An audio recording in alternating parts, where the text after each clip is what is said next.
We are super thrilled and proud to witness the kickoff of VietChallenge 2022. Also, startups always keep people moving, and as a startup accelerator, VietChallenge also follows the same trajectory. And this year, we are adding many new programs and initiatives to empower knowledge entrepreneurs.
Welcome to the final round of VietChallenge 2022.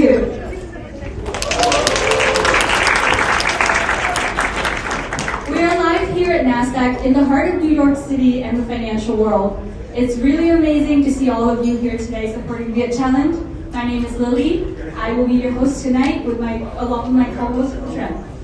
Thanks, Lily. My name is Wu Chuan. I'm a finance professional in New York, and this is my second time as the MC. First time is in Boston 2019, and I'm very honored to be here today at NASDAQ with everyone, being a personal friend with all the VietChallenge team members for so long, and back in the MIT auditorium 3 years ago, and to hear NASDAQ Marketplace presenting Vietnamese startups to the global stage. Before I pass it along, remarks from our sponsor and speakers, I'd like to welcome the honored guests, the speakers and the judges today who have kindly offered their precious time. When I mention your name, please stand up and we can give you an applause. Mr. Chen Duy Dong, Deputy Minister of Planning and Investment. Thank you, man. Mr. Võ Xuân Hoài, Deputy Director of NIC.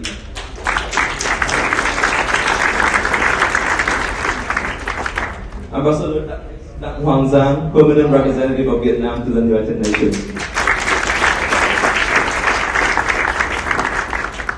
For our speakers, Mr. Wesley Chan, Co-founder, Managing Partner at PV Ventures, Founder, Google Analytics, Google Voice, and Google Ventures.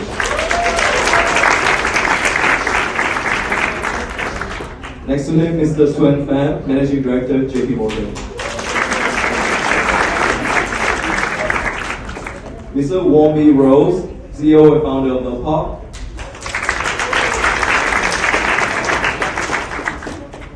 I don't think Kendrick's here, but Mr. Kendrick Nguyen, CEO and co-founder of Republic.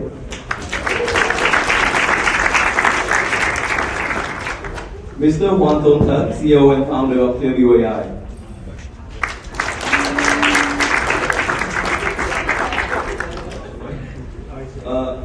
Ms. Jean Pham, CEO and co-founder of Salons, and Vice President of VietChallenge. For our judges, Mr. Thuyen Do, Senior Managing Director at Teneo Capital.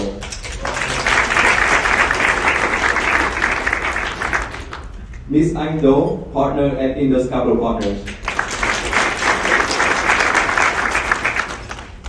Mr. Danny Cower, CEO and Managing Partner at Navigate Consulting. Mr. Sam Van, President and Director of Deltec Investments. Mr. Murray Indig, Partner at Morrison Foerster, Co-Chair of the Emerging Companies and Venture Capital. Mr. Michael McCarthy, Professor, Harvard Business School. Dr. Hung Tran, founder and president, Steam for Vietnam and Got It Inc. Mr. Robert Rapp, former chairman and founder at the Results Companies. And representing our kind host today, Mr. Joseph Pranto, Chief Client Officer at NASDAQ.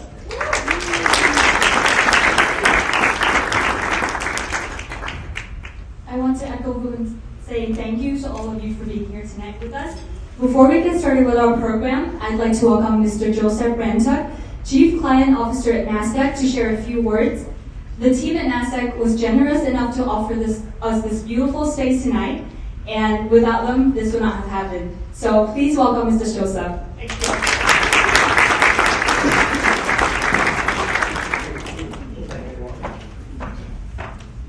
Thank you so much for that, and welcome everyone, and good evening. As I mentioned, my name is Joe Branstad, and I'm NASDAQ's Chief Client Officer, and it is truly, truly my great pleasure to welcome VietChallenge and all the entrepreneurs from around the world here to NASDAQ, the exchange that is home to the world's most innovative and growth-oriented companies.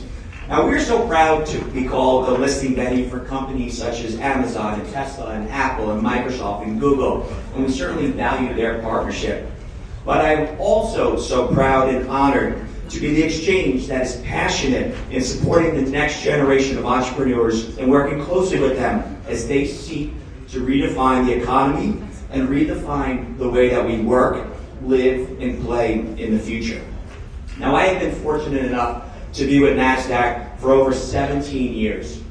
And each morning, I have to pinch myself for the opportunity that lies in front of me each day. I have the pleasure and the privilege to meet with entrepreneurs from all around the world as they work tirelessly to grow and scale their dreams. So as NASDAQ, I want to discuss a little bit and share a little bit about how we support the startup and the entrepreneurial community. First, it starts with platforms like this, Space. This is a very, very, very powerful marketing and visibility facility here. And we engage with private companies and entrepreneurs and provide marketing and visibility opportunities, and certainly we would like to share that all with you. We also are proud to say that we have an incredible network. We list close to 6,000 of the world's most innovative and growth-oriented companies. And we look for ways to open up our network to you so that you have the opportunities for us to build those partnerships and those potential customers and those potential key employees and everything that will help you as you scale and achieve your dreams.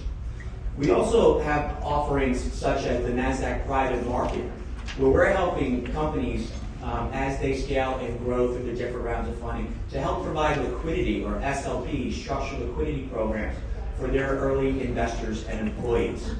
So we truly are passionate about helping the entrepreneurial community, the startup community, and certainly I leave all these opportunities open for us to follow up with post-event today.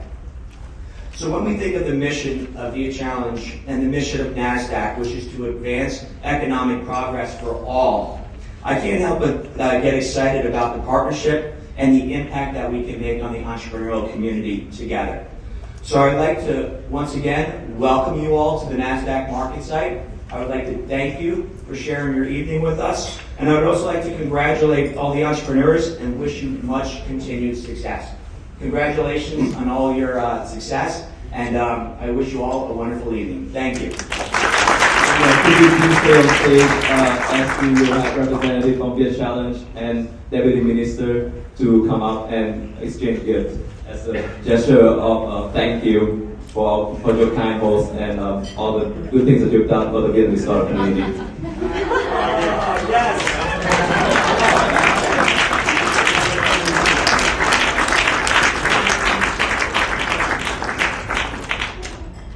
That is too kind and too generous. Thank you very much. I know exactly where this is going.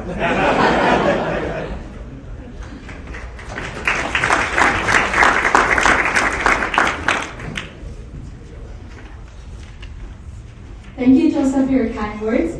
We appreciate you taking the time to be with us here today. We'd also like to highlight and thank our key sponsor today for this event, the National Innovation Center under the Vietnam Ministry of Planning and Investment. Without your generous support, none of this would have happened. With that said, to kick off our evening, I would like to welcome to the stage Mr. Chen Duy-Dong, Deputy Minister of the Vietnam Ministry of Planning and Investment, to share an opening remark and officially ring in the start of VietChallenge 2022. Please put your hands together to welcome him. Thank you.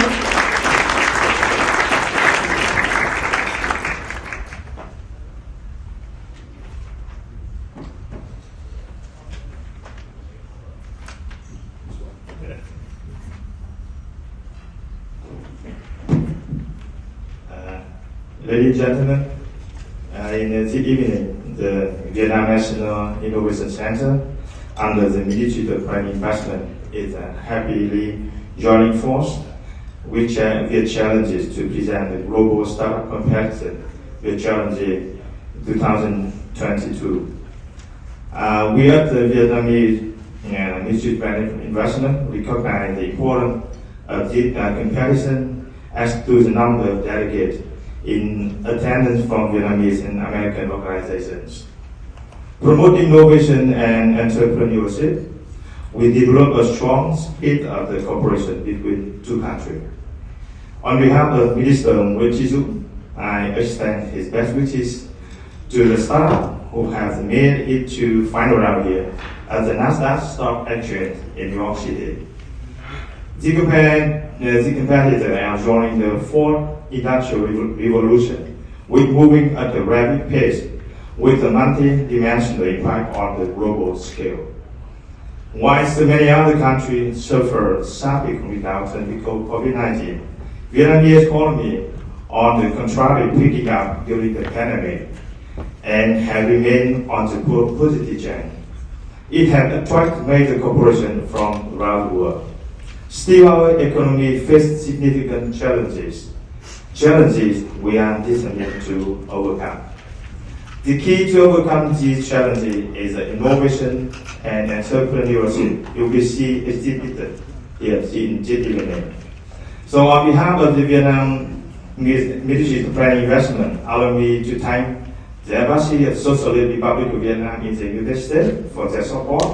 I also need to thank the permanent mission of Vietnam to the United Nations, Ambassador Zhang today, who is a member of I also would like to thank the member of all the Vietnam Challenge team and other partners and attendees today. To the startup, I wish you luck today and the future filled with the success. Your innovative mind and entrepreneurship spirit can be not only Vietnam but the world. To the challenge team, you have built a strong, important platform, and I hope everyone in the audience to continue to show up, join your mission to uplift Vietnamese entrepreneurship and introduce new members to a great network. To the audience, I hope you have an evening of fun, learning, and new meaningful connection. Thank you, and let's get the program started.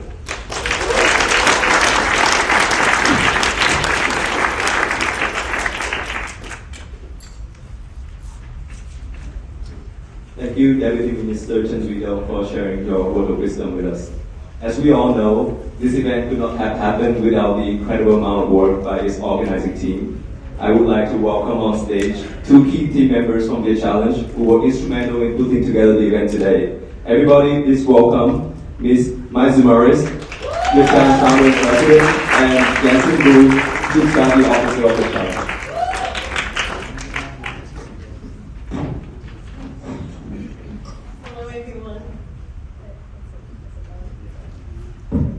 Hi everyone, thank you all so much for coming here today. It's such a pleasure for our organizing team to welcome a room full of entrepreneurs, investors, innovators. A lot of you guys have been with VietChallenge for the past 7 years. And some of you guys probably just got to know VietChallenge 24 hours ago. but you made the efforts to come here and join our journey to celebrate and reflect on Viet entrepreneurship, and we are very, very grateful for that. So first of all, I would like to extend a very large thank you to Deputy Minister Chen Duy-Dong and Ambassador of Vietnam to the United Nations, Mr. Dat Hoàng Giang.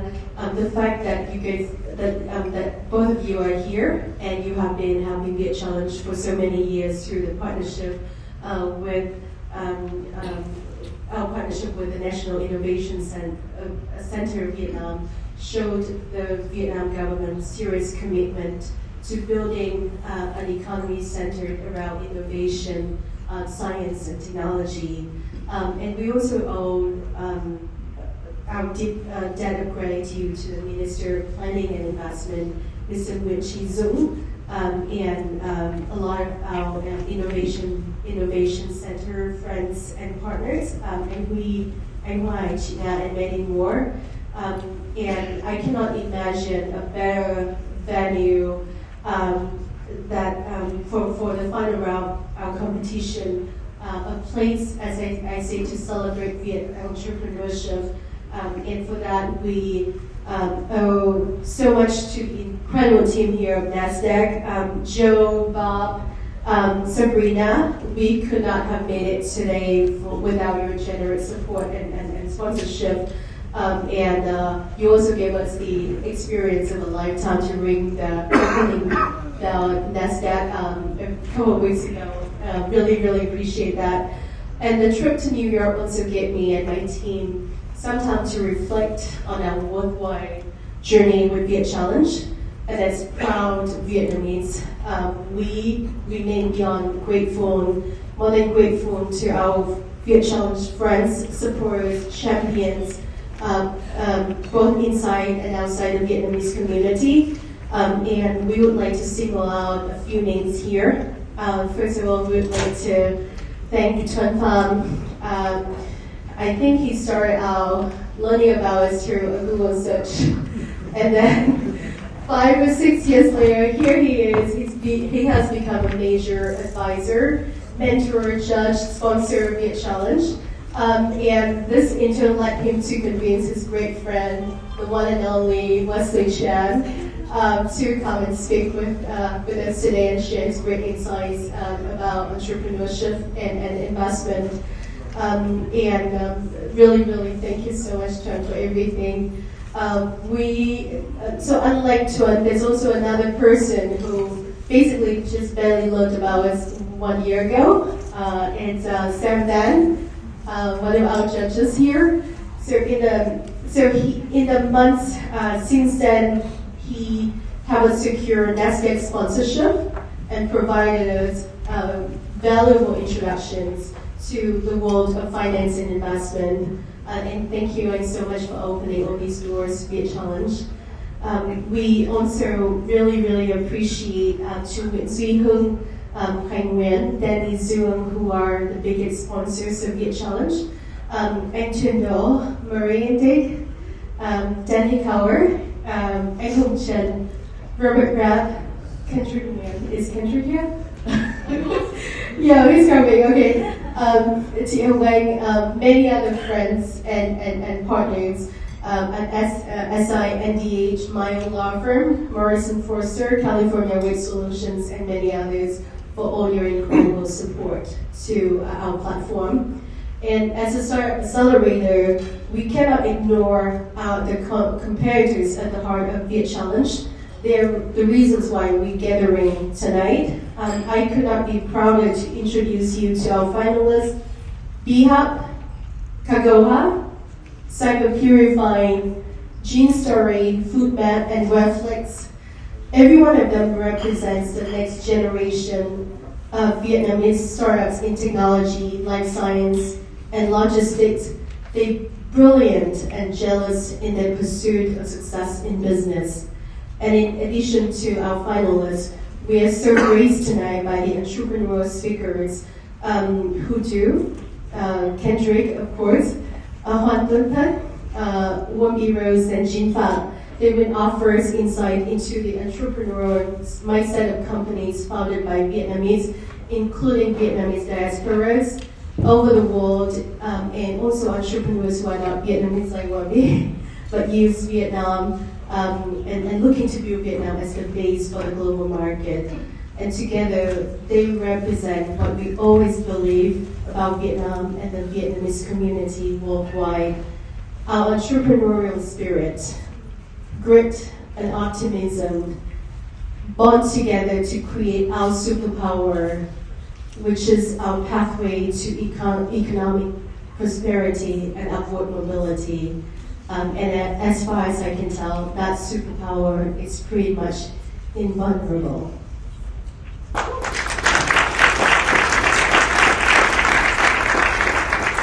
Well, turning the attention and spotlight onto the audience here today. First of all, thank you so much for your interest, which has been overwhelming. We had about 300 people sign up, which we can only accommodate about 175 today. So as far as I know, that makes us kind of the Taylor Swift concert of pitch competitions, which is a reputation that we'll gladly embrace. On that note, for both the Taylor Swift fans and the non-Taylor Swift fans in the audience, don't show yourself, it's not safe. I hope you have as much of a blast as you would have as if it were a concert. We started VietChallenge as purely a pitch competition a few years ago, but at this point it has grown into way more than that.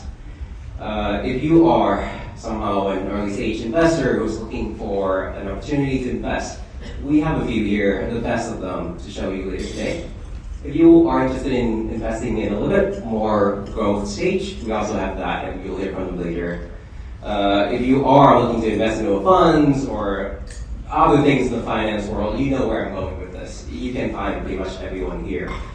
We're really proud community that we've put together in the past few years from all walks of the professional world, with the Vietnamese diaspora and entrepreneurship at the center. Before ending, I must also say a word of thank you to our team here today. You all are full-time big law attorneys, biotech founder, clinical therapists, who, after all the hours of work, still managed to spend whatever is left of your time to join us and to build VietChallenge, which we're deeply grateful about. And I know I've said this before, but if you are a recruiter looking for talent, first of all, congratulations on this market economy, great job. But secondly, I know a few names that I would be happy to send you. So with that, thank you so much for coming here today. I hope you enjoy, I hope you have a great evening, and I hope you build really meaningful connections that will last forever and entice you to come back to VietChallenge next year. And thank you, let's have fun. I just wanted to give a shout out to Michael McCarthy. If you look at our finalists, if they are able to impress you with their presentation today, Michael, as a professor at Harvard Business School and Harvard Business School, have been the man behind adding, reshaping these pages, and he has been working with VietChallenge since our first season. So really, really, I'm very grateful to you and your support.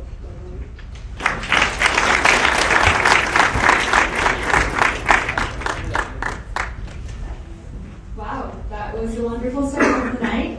Thank you everyone for sharing your words and support for VietChallenge. So this year with the theme Grit, VietChallenge wants to pay tribute to the tenacity and determination of entrepreneurs and the people who support them. I am thrilled to be introducing our two keynote speakers for tonight, who are both phenomenal investors and advisors who have done amazing work to back promising startups and founders from early stage to fundraising rounds in the United States. Please welcome Mr. Wesley Chan, co-founder and managing partner at FPV Ventures, founder of Google Analytics, Google Voice, and Google Ventures. Wesley is an early investor in 5 decacorns, which is valued at $10 plus billion each, and more than 20 unicorns valued at $1 billion, more than $1 billion each. His investment portfolio, including world-changing companies like Canva, Gill, Dialpad, AngelList, some of these names you guys are probably familiar with. He was also the first check into Flexport, Robinhood, Plaid, and Gusto. Along with Wesley, we will be welcoming Tuan Pham, Managing Director at JP Morgan. Tuan is part of the venture coverage team at JP Morgan, whose mission is to be a leading partner of the venture ecosystem. He's very proud of some of his early work with the Fund 1 managers, who now collectively manage over $3.5 billion in asset under management. and led early investments into some of the most promising companies lately. So please join me in welcoming Wesley and Glenn to the stage. Thank you very much.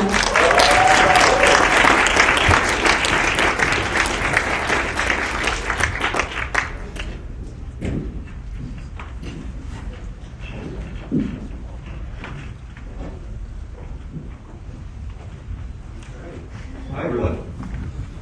Hello.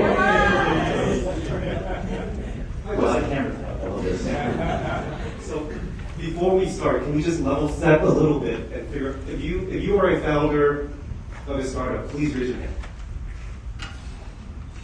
Okay. If you're an investor, raise your hand. All right. Great. Do you remember how we met? It's been so long ago, no. It was almost 10 years ago, down the street. Okay. We were at this hotel, and Wesley was wearing these glasses. Oh yes, the Google glasses. I had no idea who he was at that time, and I came up to him and I said, "What the heck are you wearing?" He was giving me these Google glasses, and that was actually the beginning of how we got to know each other. It's been 10 plus years. Yeah. I've got plenty. Yes. Okay. So thank you so much for having us. Thank you, Sam, again, for opening this up to us and to the NASDAQ folks and to the VietChallenge team. We have 25 minutes. I'm going to use 15 to 20 of those minutes to interrogate Wesley. But let's get right into it, and I want to make sure that you and the audience have as much time for questions as much as possible. So the theme for this event is grit, and especially the grit that it takes international Vietnamese founders to overcome as they build hopefully the next generation of category-defining companies. You've worked with a lot of people who have shown that kind of grit and determination. And I want to start not with the present, but if we rewind the clock, it's 2022. I want to rewind it almost exactly 20 years ago, 2002, when you joined a startup called Google. Prior to Google, you were at some very safe companies, HP, Microsoft, growing, blue chip. You go there, your parents are like, you've been anointed. What led you to that decision to join this startup that was going to take on, the big incumbents?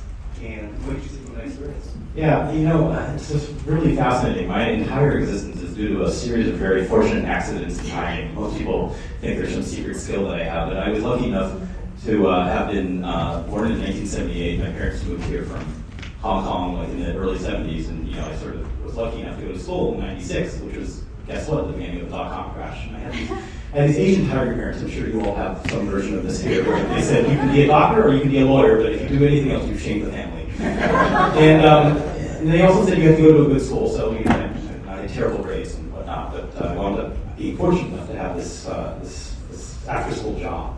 It started out as I grew up in a single-parent household where my mom didn't make very much money, so I had to work a couple after-school jobs to help pay for stuff for my family. So I had this after-school job that I found in classifieds, and every day after school I would take the number 42 bus from my high school to this lab in basically Caltech, and I found this job washing beakers in this lab.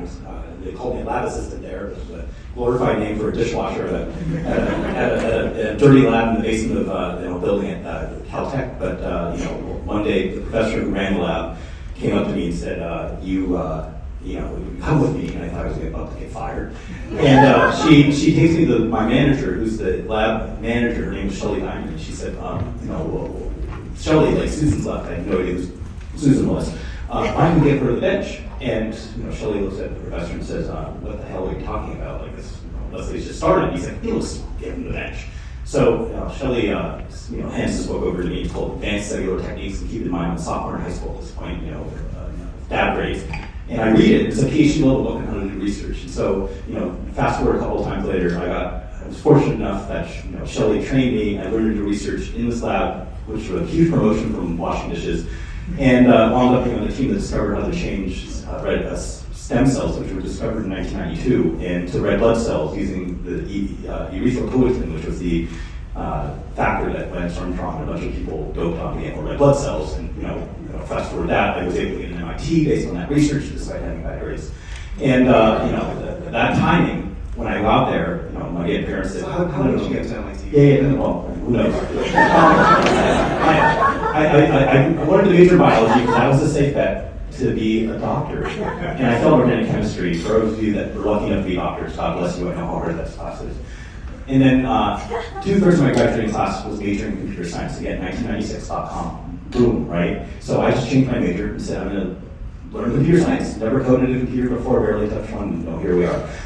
And I graduated in 2000, which was the beginning, was sort of the tail end and the peak of the dot-com boom. Got a job at HP, and as I was about to start, and as I started there, dot-com crashed. So again, really bad timing. I said, my parents were going to kill me. I didn't become a doctor, and I picked the worst job market ever to start. And HP wound up having a reduction. I was at HP Labs, and they said, look, we don't care about labs anymore. We lay off half of the division. Luckily, I wasn't affected. Half my team got laid off, and I just said, I can't be here anymore. I've never seen so many upset people in my life. And then, sort of talked to a couple of smart people, and they told me about this tiny startup that was hiring. It was called Google, and that was one of those crazy things. Why would you leave your safe job and you paid salary to go to some startup, especially when every startup was including in Silicon Valley? But I just said, I saw a lot of people sort of, I was like, I'm going to be next. I'm the youngest guy here in this group. That's how they lay off people. First in, first out, or last in, first out, as a computer science lingo. I wound up following a couple of people. Google was the only company hiring them, and went to this tiny startup with about 100 people in there. And that's, like I said, a series of crazy accidents that, in the moment, it seemed like a terrible idea, but if you look past it, you're like, wow, that was courage changing. So you make that decision, and are you sitting next to Larry and Sergey? Or what are you doing? What are you doing? Yeah, so I got there, and I remember starting, and I went to Larry and Sergey, less than 100 people there. And I said, what should I be doing? And they're like, you're on the monetization team. And I kind of look at them, and I'm like, I don't know what that is. This is our research company. They said, no, you need to be on the monetization team. I'm like, what's that? I said, we can't make payroll, you need to go help figure it out. So, literally, I was on a team with 12 people that wrote the ads, those little things that you saw that pop up when you type in the search query that make billions of dollars. That's what I wound up doing. But Google was one of those incredible places where they believed in the potential of everybody, right? That's why I love working with founders, because you have potential. You have the potential to create the next Google. You have the potential to build the next vaccine that saves the world. It's one of those things where everybody at Google said, we don't know what we're doing. You don't know what you're doing. Go figure it out. And I think that was one of those most incredible experiences, to be fortunate enough to be at a place where people just said, we don't know what this is. You got to go figure it out, or the company's dead. And put those three things together. You got to figure it out quickly. What was the vision that they had at the time that maybe you so believed in the vision, or how they thought of the vision, that you're like, I'm going to get out of this company, and even if they don't have all the answers today, they're going to show some great determination to figure it out. So one of these things where I think back on my investment career, I've been fortunate enough to be an investor in almost 80 companies, which many of them have been outlier returns. Canada probably being the biggest outlier return. That single investment has returned something like 30x or 40x the fund that the investment is made of, which is top 0.1% of future returns. And I think back to when I did this Series A, I met the two founders, Cliff and Mel, who run my company, or started. And then I remember the first thing they told me was, 100 people said no to us. No one started a meeting with a venture capitalist, with an investor, to say, I'm sorry, glad you're meeting with me, but 100 people have said no to us, so I don't know why you're here. That's what they did. And then I remember sitting there going, well, that's not good. Why am I here? And then they were all struggling. Think about this. When I did the investment, right? It was they were romantically involved, which is number one rule for a lot of investors to avoid a company, right? You don't want anything that happens to that bedroom to get in the company. So that's all there was to know.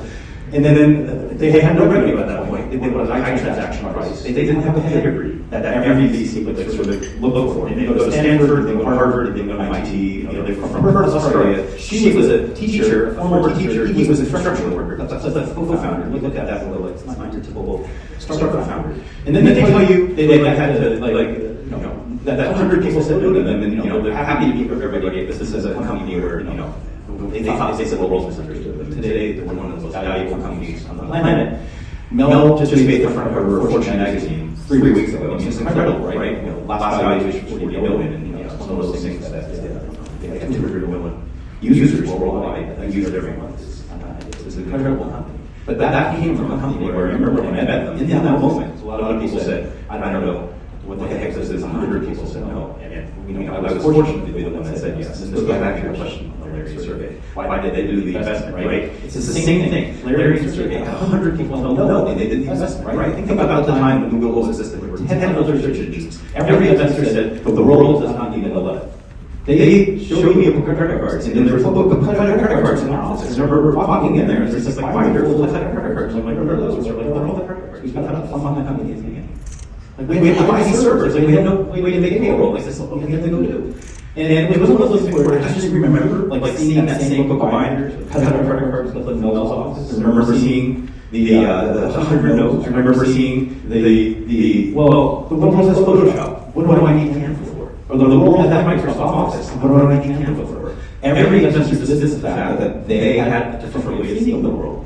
And that's the great thing Larry Sergey had, the vision that they had, which is we are mission-driven founders. This is Google's a religion. You either believe or you don't. If you don't, get the hell out.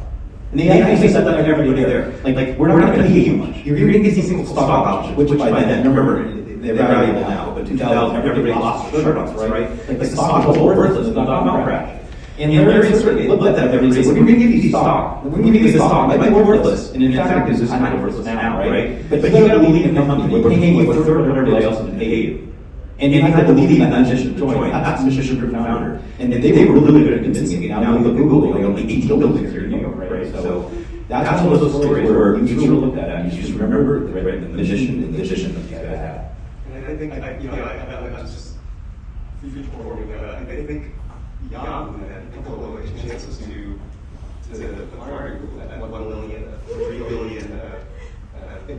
I think you joined when they. Oh yeah, no, like they turned down several times. Remember that? They're like, we're worth $100 trillion. They would actually say this, and I sat there, I'm like, I hope we are. It turns out they're worth like $2 billion right now. That was like 20 years later. But I still remember the results are like crazy. But like, God bless you for having that dream. Since tomorrow, somebody goes to Canva and say, what's the 200 billion? It's already happened. I mean, like, people have come to Canva that said, we're going to give you some raises amount, and they said no. By the way, this is like Larry Sergey, right? They said no, they said we're not doing it for money. One of the most crazy stories that Mel had was that after they got the $40 billion valuation last round, they came to me and called me and said, hey Wes, like, just don't tell the world think we're doing this for money. I'm like, what are you talking about? Build something the world cares about, like, it's okay. And they said, no, we want to put most of our shares in the foundation and do something amazing for the world. So they did that. They literally formed the Canva Foundation. First grant was a several $100 million grant. To work on alleviating extreme poverty in Malawi, a couple of other African countries. They said we're putting most of our shares in this. We don't know the world. We think we do this for money. I mean, that's what a mission-driven founder looks like. I think people publicly stated what Canva's ARR is supported. Yeah, it's going to be about, I think, around 1.4 or 5 billion. In ARR. Yeah, very rare company. Our audience is an audience of founders and investors from Vietnam, and some of the insights that we're told that they'll look to hear a little bit more about is what are some of the factors that makes the ecosystem thrive and successful. And I was just doing some reading, and I think what's been really fascinating to me is some of the semiconductor companies that are going into Vietnam and building Vietnam, building R&D centers, whether it's Samsung, Intel, or some of those other centers. And when you look at the parallel with Silicon Valley and Shopee and VietChallenge, when you go back to the Canva investment, how many investments overseas have you made at that point? I think Canva was number 2. And it was 10,000 miles away. Yeah, I think it's like 18 hours. I get this crazy. Every time I get on a plane, I go off. I'm like, I just think I lost a day. Don't look back on that. It is so hard. There are so many reasons to say no. You can take a 40 minute, 30 minutes down the road, wherever you might be. Choose your major U.S. city. What are What do you think some of the factors that international founders, Vietnamese founders, might have to be aware of as they look to investors like you and say, hey, you know what, I'm building a product that's just not for Vietnam, it's for the world. It's like, what are some of those things that they might have to overcome as they build this company? If you read the front cover Fortune article that's in there, Mel tells the story about how she had all these investors said no. Again, they dismissed it, partly, because she's female, partly because she was from Australia, partly because they didn't think she was sophisticated enough, or had the network, or had the connections. The pedigree did not match, right? And back then, a lot of investors index on the pedigree, which I think is a very lazy way of investing, right? Hey, the person didn't go from top school, or person didn't work at Google, or person didn't have this lengthy experience on an engineer, like absolutely no. And they had to really scramble crazy with their seed round, right? She tells a story about how she had all these local investors say no. She had a few who gave her a little bit of money, but most of them said no, you don't get the whole. And then she went to Silicon Valley thinking that maybe these people are willing to take a risk on her. They also said no. So she wound up having learned to kite surf. I kid you not, because there was this small kiteboarding camp run by the guy Neil Ty, who was the first investor. He beat me to it. And he had a group of people that kite surf. So she went and learned to kite surf. So she could hustle her way into this kiteboarding camp, which I got an invite from a person in Australia who was there. Attended this camp, raised her first $800K from 25K or 30K checks from people who were at this kiteboarding camp who were from Africa. I mean, that's incredible, right? Like a person who's never kiteboarded before, who's not generally athletic, who's female, who goes to a kiteboarding camp, raises her first $800K there because that was the thing that was over there. I mean, that's great, right? I remember that story was when she told me this. And I confirmed it both times. I read the campus, I was like, oh my God, I want you to do that, right? That's crazy. But that's the problem when you're far away, and you don't have a network, you're not introduced, when everybody underestimates you and under expects what you can do because you don't fit the mold or you don't have the opportunities that somebody has.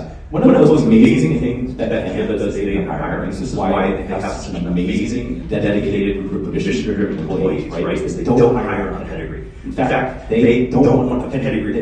The pedigree is something they actually dismiss. It's completely blind hiring. And they have interview questions and interview process that's designed to understand your journey, not the pedigree. They care more about your journey than they do about where you want to go.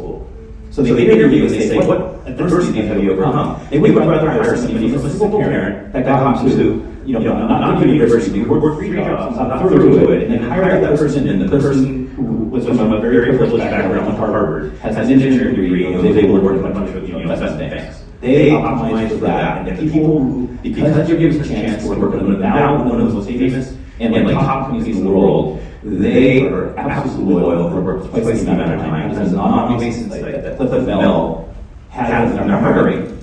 And they implemented this because they went through that journey themselves, right? They have a soft spot for people who have to go through journeys. And those people are mission-driven employees who are loyal. When everybody, we're still living the outside, right? It's completely, we have a short memory 12 months ago. 20% or 30% of people in companies to go on that moment, maybe even 10, 20, or even twice salary. Everybody called it the Great Resignation. So a lot of my companies didn't quite have these mission-driven employees who were loyal. Quit, a third of them almost quit when somewhere else was able to pay more. Canada had less than 30 people like that. I think it's less than 2%. Yeah, less than 2% compared to less than 30 people. So it's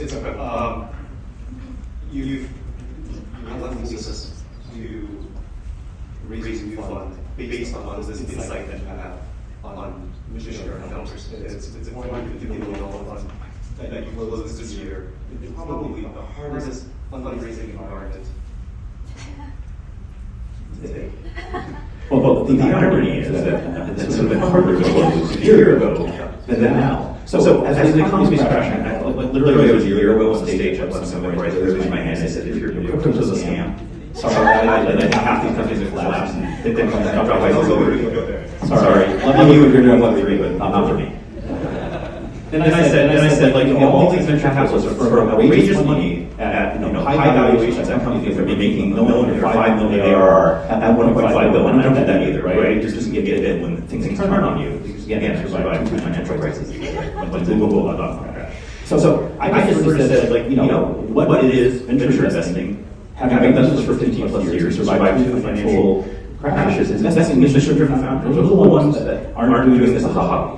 They're the ones who get it. They sit there and go, I'm going to knock down every brick wall, cut out 20 of my credit cards, cut out my parents' credit cards to do this. That's what we're optimizing for. That's why we have fun. We reach the best mission-driven founders.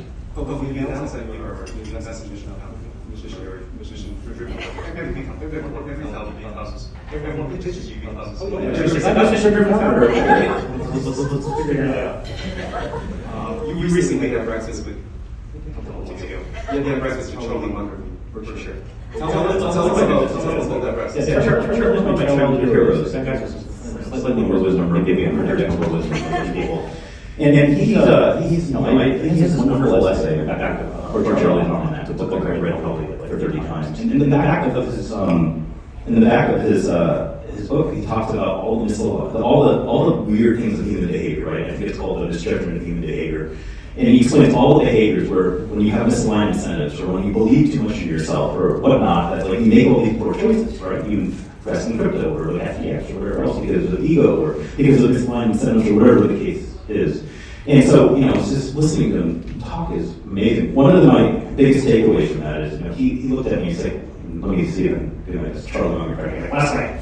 He's like, I don't understand why people don't understand time horizon when they invest. And he goes, I don't know what that means. He's like, time horizon is the most important thing on the planet when you're making your decision. Like, every judgment, every call, every decision is critical to understand time horizon. If you're a guy on death row and you eat 4 lobsters and 8 ice cream tails, that's a good decision. But if you're like if you think you're gonna live a long life and you're not about to be executed tomorrow, it's not your last meal, eating that meal, it's a terrible decision. Time horizon. He goes, the people who optimize for time horizon today and the people who optimize for time horizon 20 years from now, very, very different in terms of how good the decision is, how wise the decision is. You have to understand your time horizon. My time horizon is 10 years, right, or more for my venture fund. I invest in founders long term. I did the investment in Cliff and Mel 7.5 years ago when it was, when nobody thought it was worth anything. I'm able to repeat for it now, but today I look like a genius, right? It's my time horizon of investment was 10 plus years. We look at our founders, the mission-driven founders, we might overpay. Every mission-driven founder always thinks their company is way more valuable than any investor thinks it is, right? Because they see the future, and every investor sees why it can't happen. They have other investors that's like, oh, this is all the risk, it's not going to happen, so let me discount it. And every investor is every mission-driven founder is absolutely 100% sure that their goal is going to happen, right? So there's always a valuation difference, and I'm happy to do that because, again, my time horizon is 10 plus years, and having that breakfast with Charlie Munger helped me crystallize that understanding. You can eat the lobster if you're gonna be executed tomorrow. Most people won't, so the time horizon matters. It's a great segue to my last question, which is before I put it to the audience. There's a lot going on in the world right now. When you think about the next 100 years, what are you excited about? Well, the easy answer is it's not meant for me to be excited, right? When I started at Google, I didn't know what search really was, right? I'm like, oh, it's like a simple search engine. And nor did I ever have this vision, this belief or understanding that Google would be a television or a media distribution channel or a phone company, right? It made phones, or that Google would be have one of the most popular email services in the world or one of the largest ad networks. None of that was ever evident to me when I started, nor did I know that would ever come true. Larry had this amazing vision where he said, our mission is to organize the world's information and make it universally accessible. And so recite that 23 years, 7 years after I left. It was such a compelling vision that he said, I want to go make that happen. And he would describe this thing where, Google would one day be smarter than your brain, would know what you wanted before you wanted it. And he goes, whatever we can do, whether it's TV, it's ads, it's Gmail, it's phones, Android, whatever, we will do it. Even cars that know where you want to go before you know where you want to go, because we've been able to figure out what you type in on your maps, to tell us. I mean, it's a scary vision, but truly it's, now 1 or 2 trillion or whatever the valuation is. It's bigger than when I joined. I think that's what I get excited about is when I meet somebody with that mission, right? Like, I don't know what the future holds, but I know that there are people that are here, that are people that are, I'm about to meet at some point that will say, this is the future, and I believe in it, and I believe in it so much that I'm willing to go cut up every one of my credit cards and put myself on the line and be okay with failure to go achieve this and have the world think I'm an idiot. That's what I look for, right? That's what I get excited about. It's not what is 100 years from now, because who might predict that, right? I screwed that one up, Google predicted it for me. My job is to find the people, and that's what excites me every morning, is to be able to wake up and hear Mel's vision for the future, or hear, Jake's our newest company, Strander TX, which is building the reinvention of mRNA, so they can now use mRNA to deliver cancer drugs. Because mRNA is able to express itself in the tumor rather than everywhere in your body, which is only used for vaccines. So generation 2. That's the type of future that I care about, is when a founder comes and tells me these things. So that's my non-answer to your question. Thank you so much.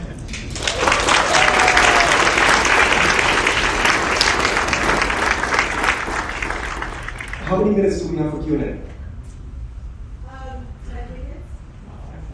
I talk too fast. Please. Yes. It was fantastic to hear your talk and hear you share your wisdom. So I'm an investor, and I think how we have to understand that sometimes in investing it's difficult to distinguish between luck and skills. So borrowing the page from Mel and Phil, can you talk about some of your most memorable failures, and looking back, how different are those decisions compared to the one that lead to your spectacular successes? So the way to answer that question is, did I know at the moment when I made the investment it would be a genius? And the answer is absolutely not. So I read this one experiment over a year. I said, look, I'm going to invest in a bunch of companies, right? I'm going to write down, at the moment when I did it, is it going to be a genius or not, right? And then I'm going to basically then look at it, and do I adjust my check size to reflect whether I think it's a genius investment? Obviously, if I think it's a genius investment, I'll put 10 times the amount of money. And if it's I don't know, you're a nice person, here's the check, let's let it ride. You put a tiny amount of money in, right? And it still turned out that everyone I thought would be a genius investment, that I put the most amount of money in, turned out to be zero. And all the ones that I was like, oh, I don't know, you're a nice guy, or whatever reason I did it, a friend said the guy was the most amazing option value.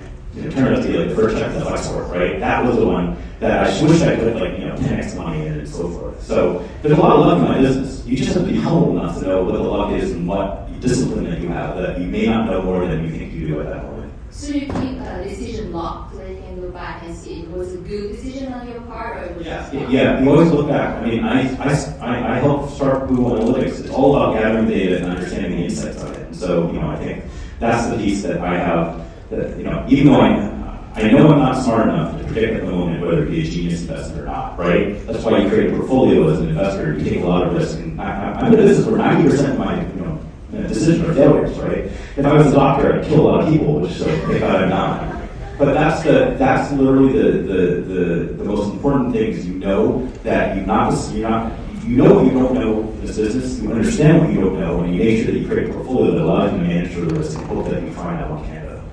Let's take a question from the audience and then we'll go back. Go ahead. Can you hear me? Yes. Yeah, so 2 questions. The first one... You get 1 question. Yeah.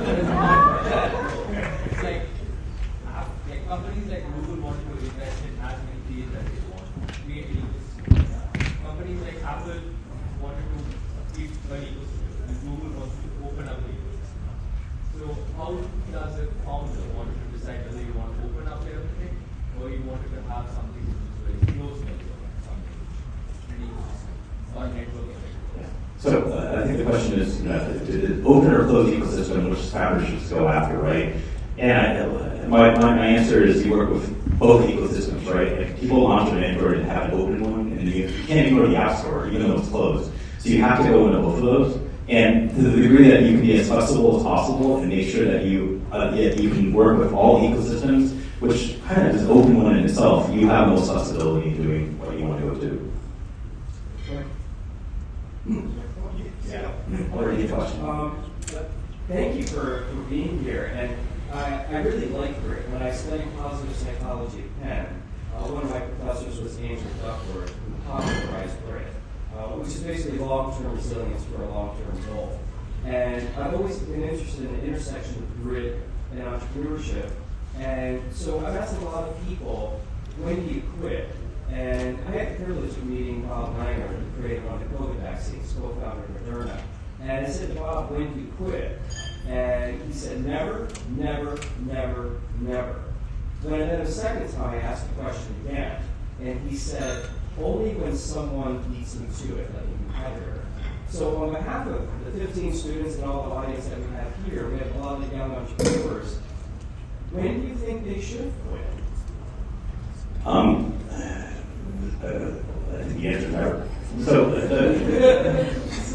but the nuance, the answer to your question is that the best founders are like heat-seeking missiles, right? They don't quit, they just adjust. So Larry was that way too. There were many things that we tried at Larry, that we tried at Google, right? That never worked out and never saw the light of day. Some of them, we have a short memory, like Google, wait, billions of dollars, Google Plus. It wasn't quit, it's just we're going to adjust it and adapt the strategy. Google, we never shut down and said, oh, like we screwed up on Google, wait, let's shut the company down. But that's the portfolio approach. And that's, the best founders have a portfolio approach, understanding what works and experiment. Well, I was fortunate enough, I was Sergey's chief of staff for 5 years. And so I was fortunate enough to be coached by Bill Campbell to help Sergey succeed. And one of the things that Bill taught Google and that would coach Larry and Sergey is they said, you got to embrace failure at this company, right? Tell everyone they're allowed to make $1 million mistake. And you make 10, 20, $50 million mistakes, your loss will be at a million each, $50 million. But you make those mistakes so that when the $1 billion opportunity comes, don't make the $1 billion mistake, right? So this isn't about quitting, it's really about figuring out what the $1 million mistakes are.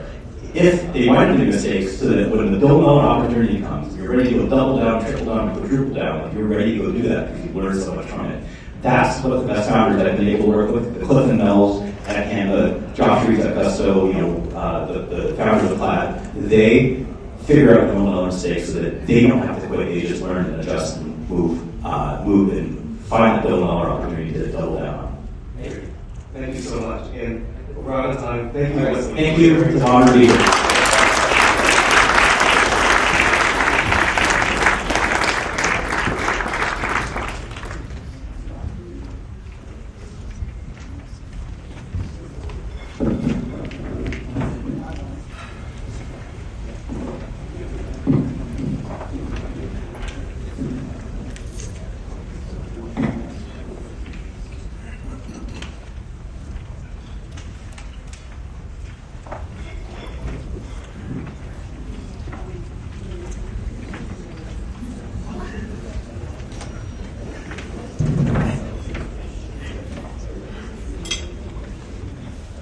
Thank you, Wesley and Tuan, for your thought-provoking discussion around startups that will help light up the entrepreneurship spirit today.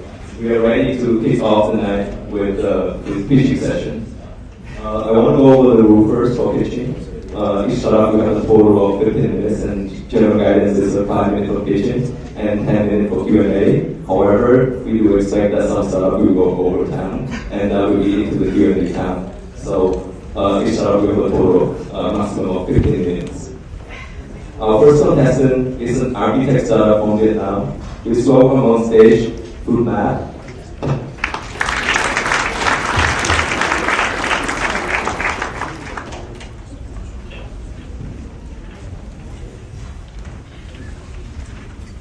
Good evening, everyone. My name is Mike. I'm co-founder of Foodmap. I'm really pleasure to be here today. Today I will tell you about the story about food farmer and consumer in Vietnam. So Foodmap is a plastic RV marketplace in Vietnam, which connect farmer and food producer in B2B and B2C consumer. So agricultural sector is very vulnerable, and we listen to side from farmer side and demand side. There is so many questions here. So, and you may know there is a lot of middlemen between farmer and consumer, such as an example green orange in Vietnam to 0.2 kilogram and end consumer in 0.7. So Foodmap founded with the vision two side, one chain and one platform, beneficial for farmer in more revenue, transparent, and one stop sale. In the end, consumer will have competitive pricing, high quality, and convenient time saving. So we founded 4 years ago, and just after 2 years, we already hit 100,000 customers, and we have more than 200 plus producers and 300% year-on-year growth. So Simon Sinek said that people don't buy what you do, people buy what you eat. And you can see here, this is palm sugar from Burman people in south of Vietnam. And after we working with them a few times, we create the story of the product, create the branding, and then we selling their product in many channel. And after that, we have 10% public purchasing from farmer, and then we create up to 50% of product margin. So this is some branding that already go online with Foodmap. So agriculture is one of the important business in Vietnam. So every year we work with many big partners such as Lazada, Grab, VietChallenge, and even provincial government to help them selling their product into the fast market. So we selling our product in many channels, but mainly people can find our product in e-commerce and MTGT. These are channels we are selling in Vietnam.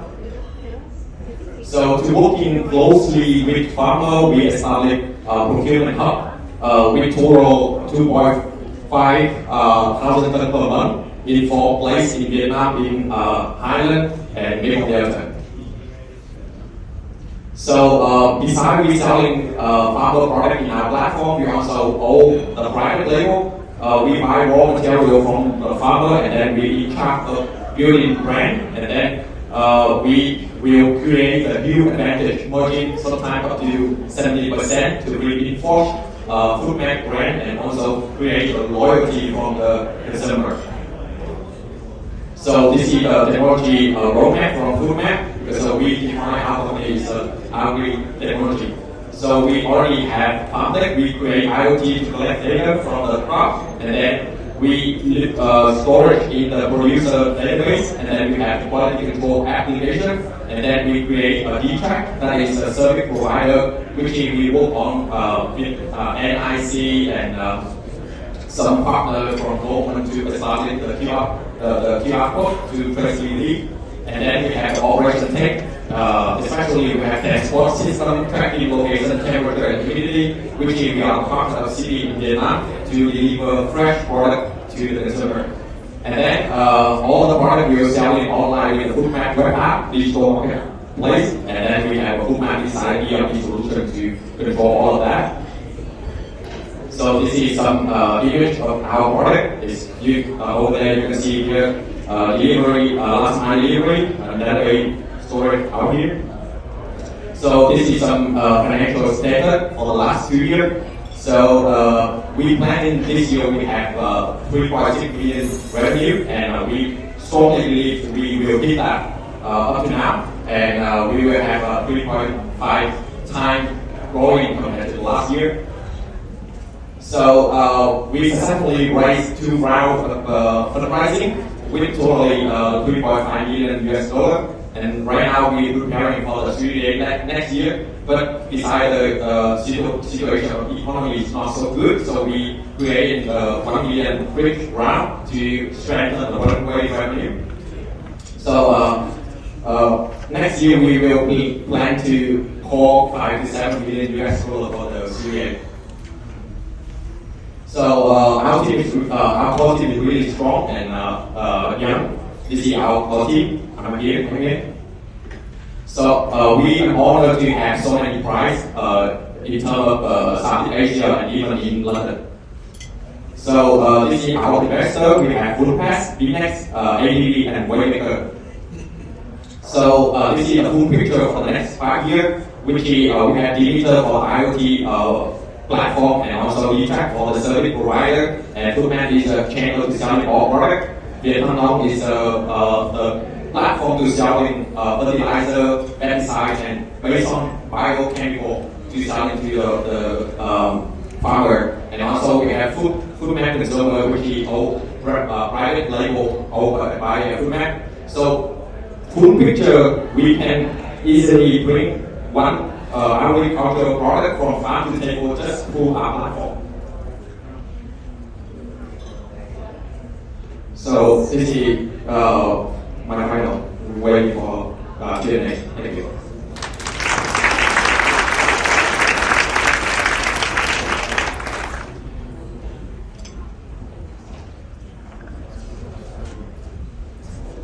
I'll start us off. I've had 2 food businesses, and it looks like you're doing really well, and I appreciate the presentation. I found with the food business, it's you're as strong as your weakest link. You know, if there's like a typo on the label, you can't sell it. There's always something that can be going wrong. And with all the steps that you have going on in this, what have you found to be your weakest link? Weakest link? Your weakest link, your biggest challenge. The biggest challenge in your business. The biggest challenge in food is selling time, because right now we working with mainly we work with fruit on the beginning. We work with fruit, mainly fruit, not horticulture like leaf vegetable, because the selling time is really short.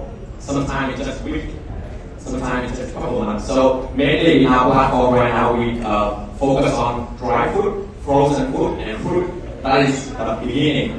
And then we scale up, because right now, as you can see, Vietnam this year can export, if I remember, it's $55 billion to abroad. So mainly it's focused on fruit and frozen products such as corn. Because just a few days ago, I come to the supermarket in the US and I see product of Vietnam that is corn, and I'm really proud of that. And because corn frozen, you can store it for 2 years. And they can sell it for 2 years, that easy. So the big challenge for our platform is some kind of product is selling time is really short. So that's also our advantage, because so many middlemen will decrease the selling time. So we work in closely with farmers, and then we deliver directly to the consumer. So we will increase our selling time compared to other competitors or traditional competitors.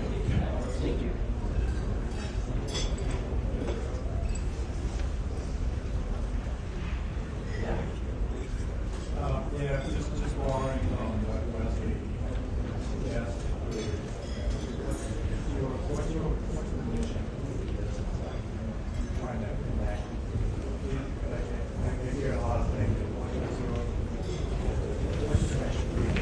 Yeah, our mission is to cut off the middleman, just bring the product from farmer direct to consumer fastest way, in the fastest way, cut off middleman and enhance value. This is. So with that, cutting the middleman, what you mentioned, $1 million wish that you're trying to raise today. Yeah. And so what is your implied valuation? What's your path to Right now we mainly focus on we use the money to establish more procurement hub, to work closely with the farmer, and then we buy product directly from farmer, and then we use technology to focus the market and deliver directly to the main warehouse in Saigon, in the big city of Vietnam, and then we deliver to the consumer. So right now the profitable is we also, and I mentioned, we have some private label product such as like this with up to 15% margin. So basically in Vietnam there is a seasonal product, and then like from north to south. So every month we will have different even like kind of fruit and product. And as you can see over there, that is a palm sugar. They just really specialty of the south of Vietnam, and then we just create a story with branding, with a commercial brand, and then we sell the product, and then we bring that product to closely with the customer, because so many you maybe don't know palm sugar is you normally use sugar from sugar cane or palm sugar, but this is really amazing product, really good, really tasty, and that also also create the loyalty and enhance our value to the customer.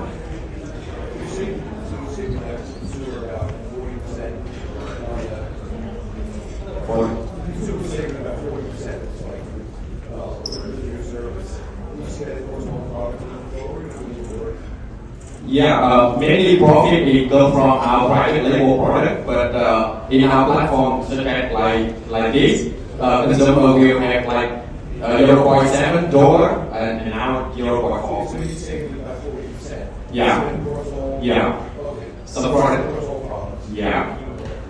Especially for fruit product. Fruit. Yeah. Question would be, if you are trying to solve the problem like benefiting the customer at a lower price, also bring in additional avenues to the farmer. Yeah.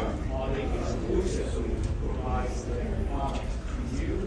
What's this only exists and you sell it to That's a really good question. So to do that, that's why we have to open procurement hub closely with the farmer, and then we educate them. We not only working with them by, okay, you are selling product to me, but we can also like support them for financial, such as we selling bio fertilizer for them, which they can, at the end of the crop, they will sell our product, and then they will pay for the fertilizer later. So the problem with the farmer is they invest in the early of the crop a lot of money, and then they earn money with end of the crop. But they fear end of the crop when they buy or when they sell the product. So we guarantee them by the contract farming. We sell the contract. We guarantee if you guys doing this, we will buy all the product and we will supply all the bio fertilizer. And then we use that contract to work with the fertilizer. Okay, I already have the customer for you. You guys can supply fertilizer for me. I will pay you later, 30 days. In this case, maybe 30 days. And then we overlap the financial models. And then we create the advantage for the farmer. And also we also add on. We use the technology like IoT and VietChallenge service provider. We transform all the data from the crop into the digital information, and then they can QR code, and then they create like a better story for the farmer. Maybe you guys, maybe a customer just know the product, they don't know the farmer. But now they can know the farmer, they know more the story about how they do that. So that's why I mentioned about science next. People buy what you do, people buy what you do. So the second story is the palm sugar. The palm sugar right now they already build a better house when they do it with us. That is really happy to do that. So I'm just curious, why are you giving the consumers 40% price tag, whereas for the farmers they always get 10% even their income? Now I know your vision is not to help farmers, that might explain that, but if your concern is to make sure that the farmers buy so to you, wouldn't that equation better if you give a little bit more margin to the farmers? Yeah, thank you. 40% is only in orange case because that is one of our key products. With orange, that is a big supply area in Delta, and then we collaborate with them, and then we deliver directly to our procurement hub, which we can have a really competitive price because the logistic fee in the is really high, maybe 20 to 30%. So that's why we can offer 40% with orange, and then we sell it orange, but we gain benefit from other products. So because people come to our platform is not only buy orange and then they want because they have to pay for the logistic fee, they have to have a minimum order AOV maybe 300,000, maybe $10, and then they buy 2 kilograms of orange, and then they buy our palm sugar, and then they buy another product in our platform, and then we get profit from palm sugar from orange. But we have orange as a competitive key product to the customer to our platform. That's why we expand our product. Because of people more interested in fresh product, like orange or something like that. But when they come, they read story in our website, and then they see, oh, this palm sugar is really good and healthy and profit. They they buy our reasonable price too. Because we buy raw material over there, and then we add in storage, and then we rebrand it, or then we gain profit. I think we're running out of time, so unless the judges have any final questions. So the profit driver is really through the private label. Yeah, right. right. And you're giving a 4% discount to customers in order to lock in the customer. Yes. And we have so many streams of revenue. Right now we have VietChallenge. VietChallenge also provides service provider like testing, diagnosis, and traceability. And even in the future we have fertilizer. Fertilizer is really huge, profitable in agriculture. Thank you. Thank you.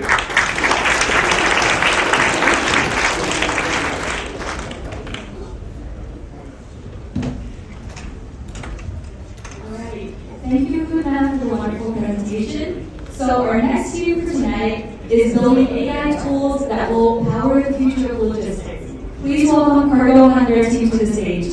Thank you.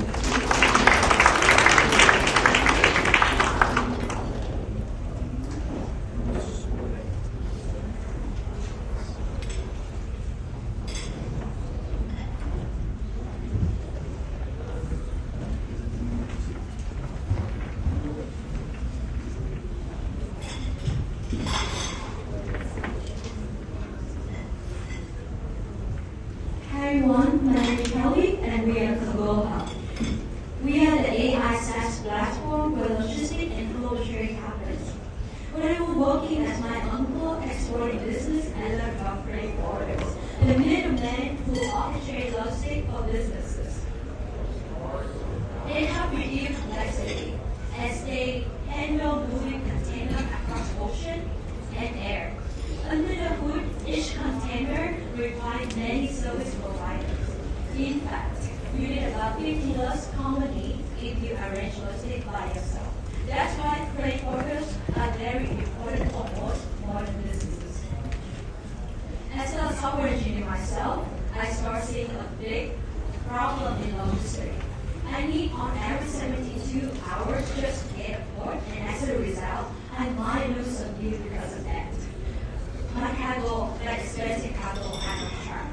Sometimes they worth more than 100,000 USD. And I juggle with many people. Everything is an absolute mess. So we got to work with the scale of this problem is really when we started talking to our peers. We found out that everyone was having the same problem, and in fact the whole industry was ready for the future. And if we could only imagine what the future would look like.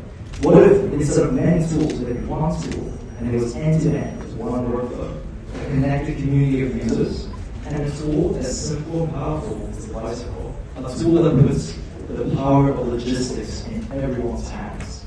Our team unites logistic insiders, companies that export import, as well as big tech engineers.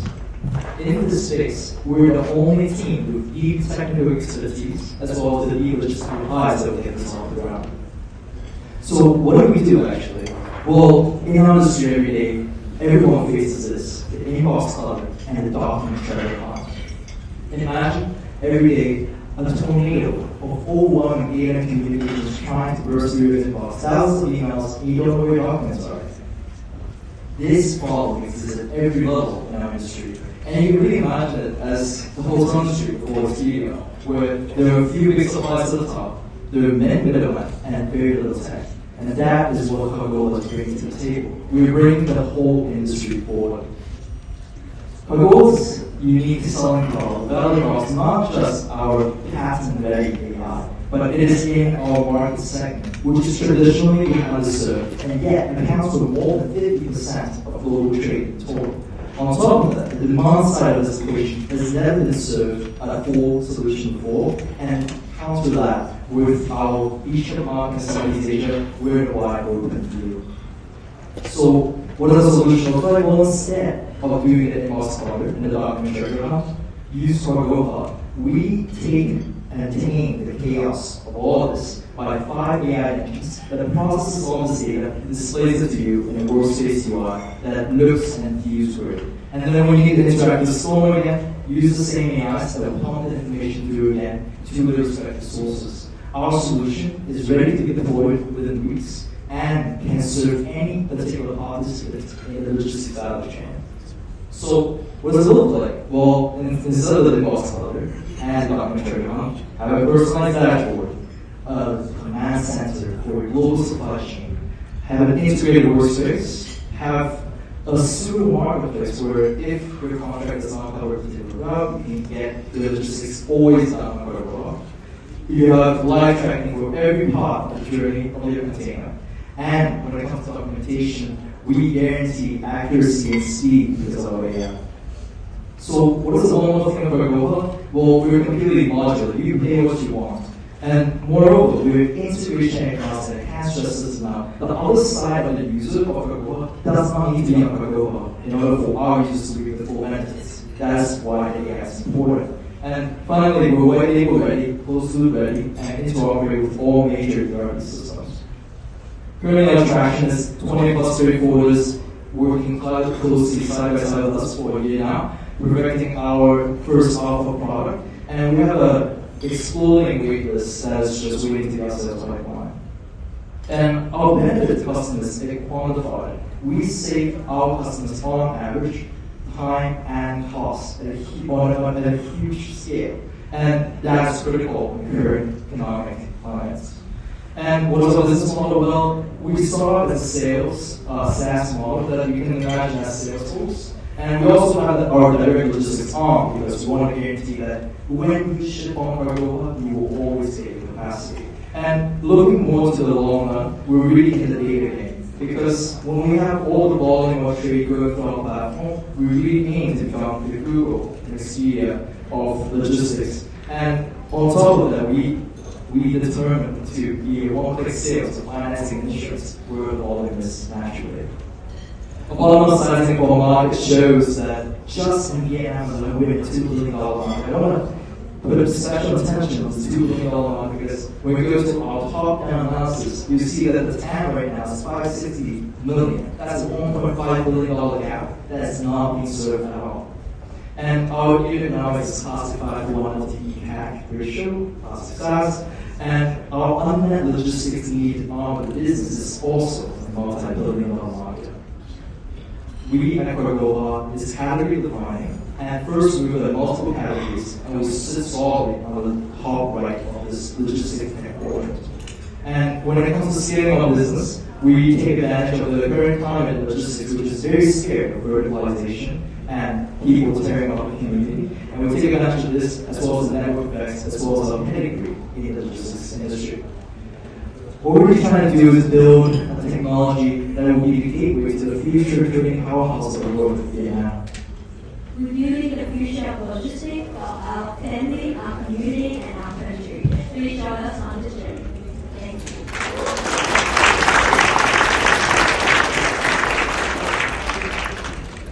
Could you go back to the slide that had the 4 quadrants with your measures?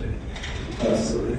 So I was seeing the bottom 2 quadrants. You've got some big competitors: Amazon, IBM, Maersk, Alibaba. They have the resources to go up to the upper right. How are you going to compete with them? That's a great question, and it's very appropriate because I actually work at Amazon, all these companies up there. And what I experience is the tremendous amount of bureaucracy that goes into it, even though they have a lot of resources.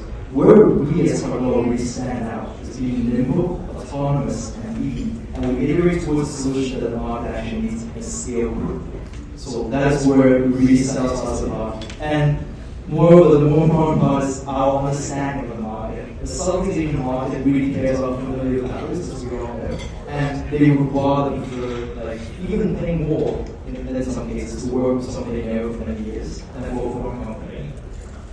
I'm an exporter in Vietnam myself, and I impressed me with that I want to work with someone that I know, not necessarily because they have better tech or cheaper. Thanks, guys, for your presentation. One question I had was in terms of marketing. What's your marketing plan for potential customers?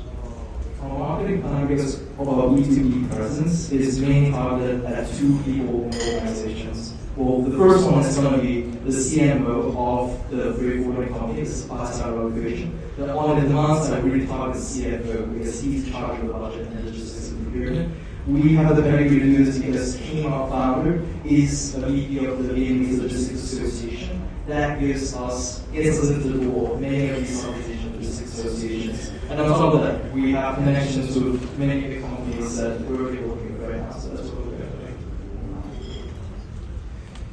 Can you give a little bit more detail about how the role of AI in your solution? Please see very clearly.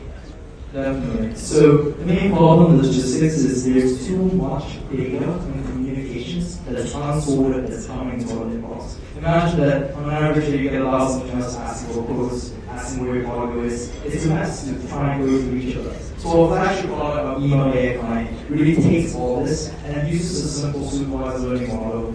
We're also working on a language model that really categorizes these communications into their specific buckets that are then displayed in specific web pages and pages on our workspace. And allowing users to interact with it in such a way means that we also take advantage of taking their data and sending it back into the store when it needs to.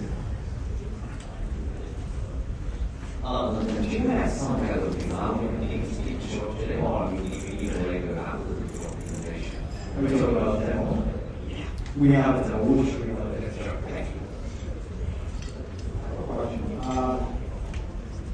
is. It's great what you do. Can you walk me back a little bit, because I'm not very sure if you're a software provider or you actually management of the documentation process, because trading involves a lot of contractors, right? AI is one thing, but also you need human judgment to be able to read certain conditions. Can you talk about the merchant's standpoint of that journey from someone subscribing to the service, getting to the delivery to the other end of the transaction? Where are you in terms of service? How does it show up?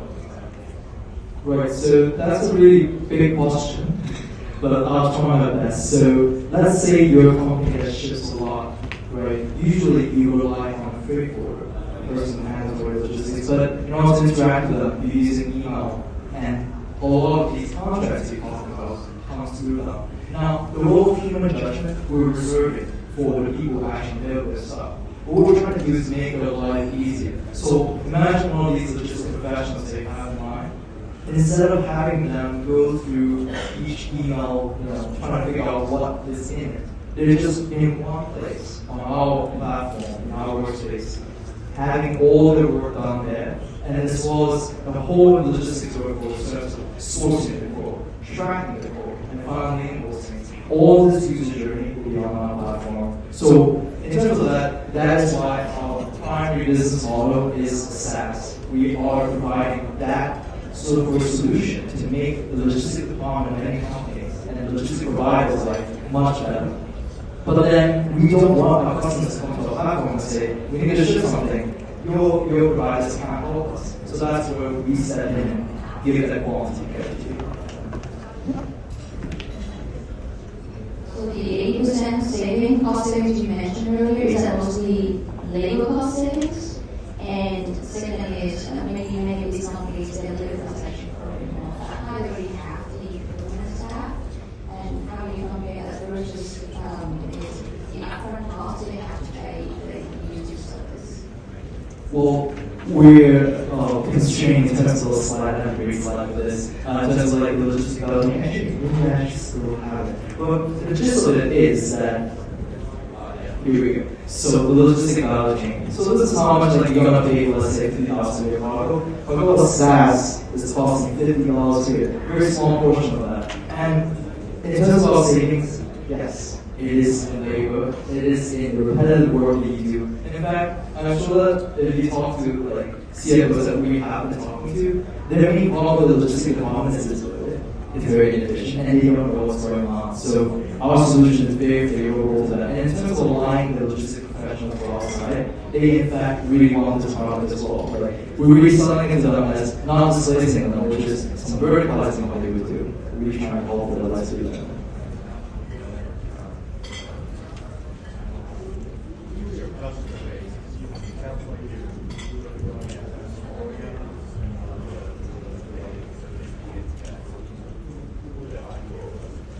So this is where our market segment comes in. Our wide open field is in the SME and the market business because they're big companies. It's like the vertical provider of this. Traders is like currently like SAC IPO process company.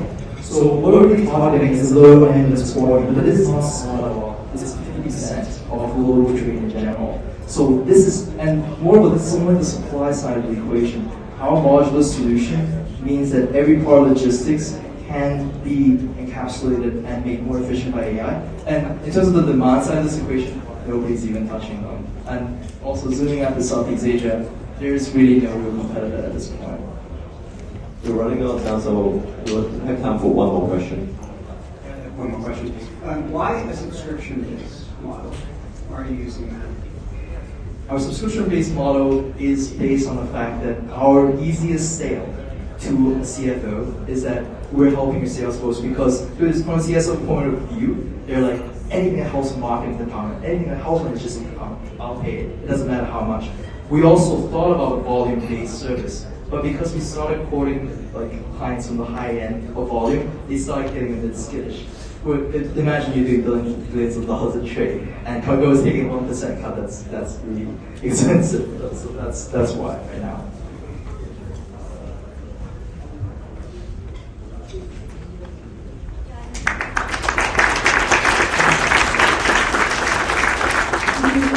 We have the demo ready if you're interested.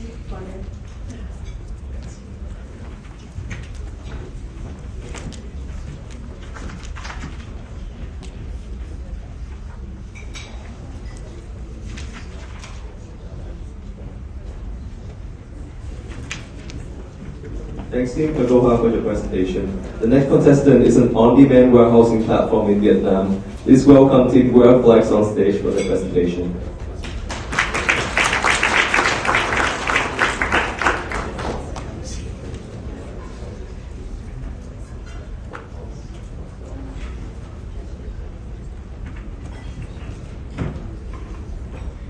Hello everyone and good evening.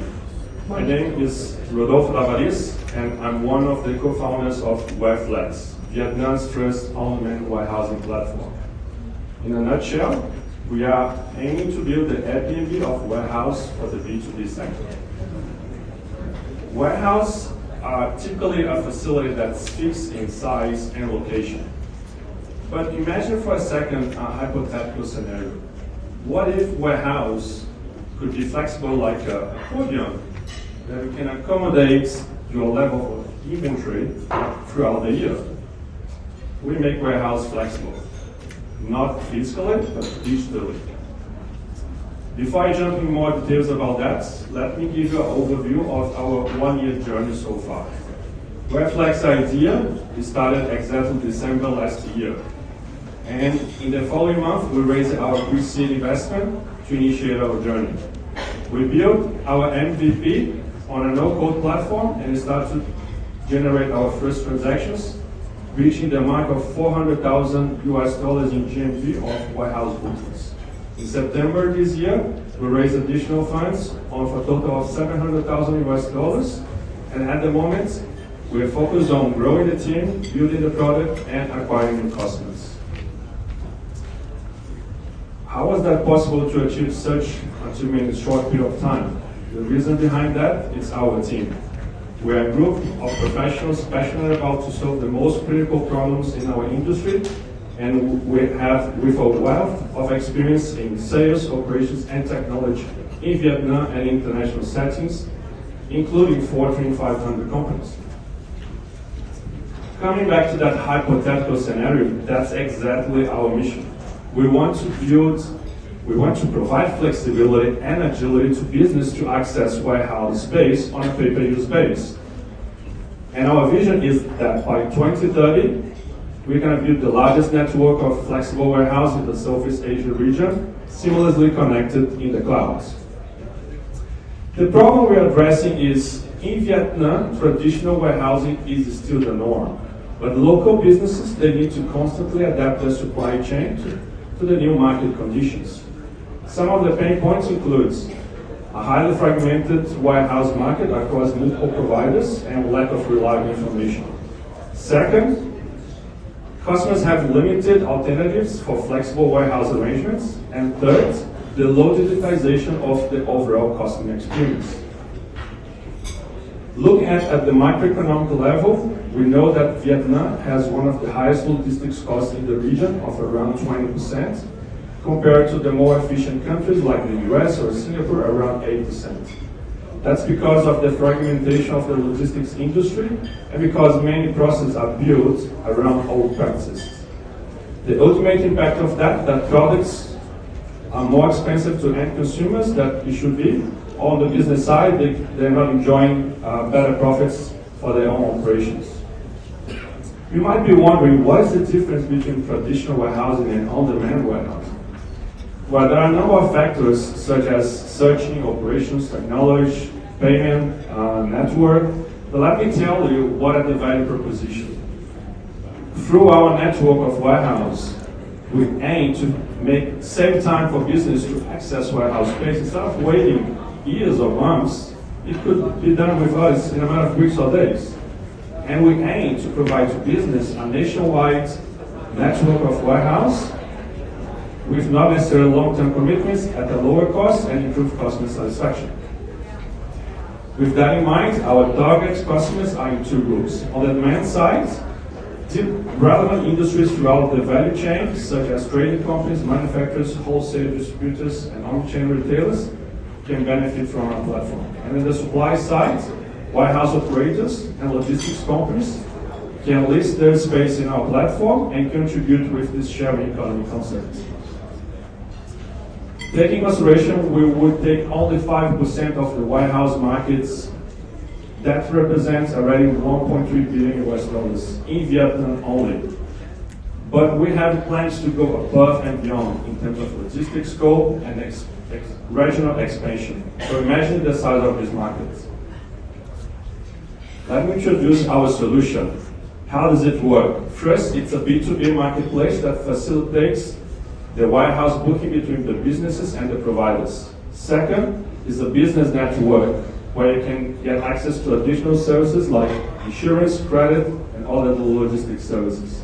And last but not least is a SaaS supply chain tool to support both sides with their ongoing operations to improve efficiency and productivity before they need to expand their physical capacity.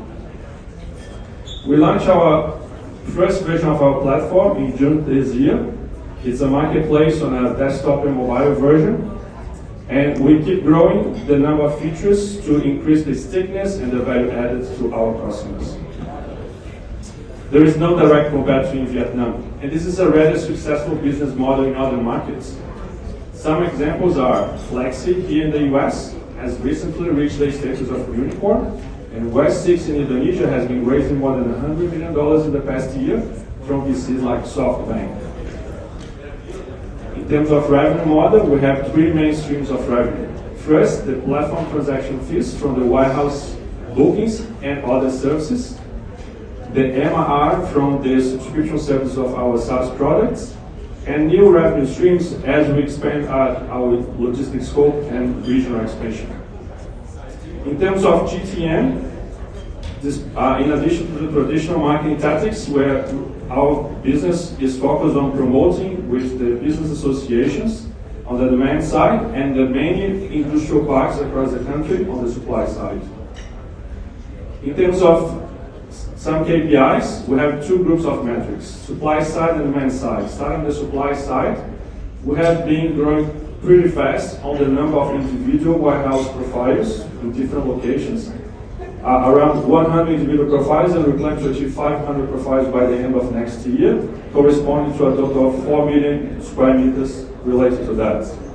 On the demand side, we've been steadily generating transactions throughout the quarter after quarter. GMV fluctuates, but the average take rate across those transactions is about 2.5%. For the next 1 year, we project to achieve $1 million in revenue across different areas of revenue. Thank you very much for the VietChallenge, for the opportunity to participate here in New York. we are open for partnerships, and please do answer your questions now. So I love this vision, logistics solution providers to a highly demanded export country and also import country. And also looking at the quality of professional team as well, also access to some of these warehouses. What I'm trying to find out is, in terms of capacity today, what is your bite size in terms of customer commit and how long usually these contracts with the warehouse provider? Is this month to month or is it, what sort of program are you offering? The most granular we normally work is a minimum of 1 month, but at the same time that we are also contributing to the flexibility through more short terms. Many of the clients also understand that because we have all the information already pre-mapped, also are interested in long-term discussions. So we're not, of course, avoiding those discussions, but because we are mapping all the capabilities and attributes of the warehouse, it gives power for us to bring clients for short-term and long-term as well. What's the margin? At the moment, in terms of take rate, we are having different rates that depends on the types of warehouse, 1% to 4%, the most sophisticated ones. Still relatively low, I understand that, but the average is 2.5. As we develop the platform and deliver more value, we're going to be growing that percentage. In terms of exactly margin, hard to calculate exactly this margin because it's still very early stage, but yeah, the focus is we don't charge them to be listed in the platform, so we want to bring clients to them first, even before impose any sort of digitization, so they can gain the trust of us, we standardize all the information, and over time we'll digitize them to improve their operations. So I like this idea, however, it's a simple idea, which is what I like about it. But do you worry about the warehouses themselves, just taking your idea, doing it themselves and cutting you out? Is there a reason why they would want to keep you, even though it looks like they could do this on their own if they wanted to? Well, as I said, the warehouse market is highly fragmented. So if you get a major warehouse provider in Vietnam, the maximum number of warehouses they might have across the country is 5. We're talking about to build a network of 500 individual locations, pre-mapped to give high level of capillarity for clients. So just to give a quick example, we're discussing with a beverage company that they own some factories, maybe 2 warehouses, but the percentage of their volume that can be delivered same day or next day in the market is 6%. Through our additional network, which could be about like 5 different locations, they can have a much higher capillarity to achieve 95% same day, next day delivery. So no other provider that's asset heavy can provide that level of capillarity in the country.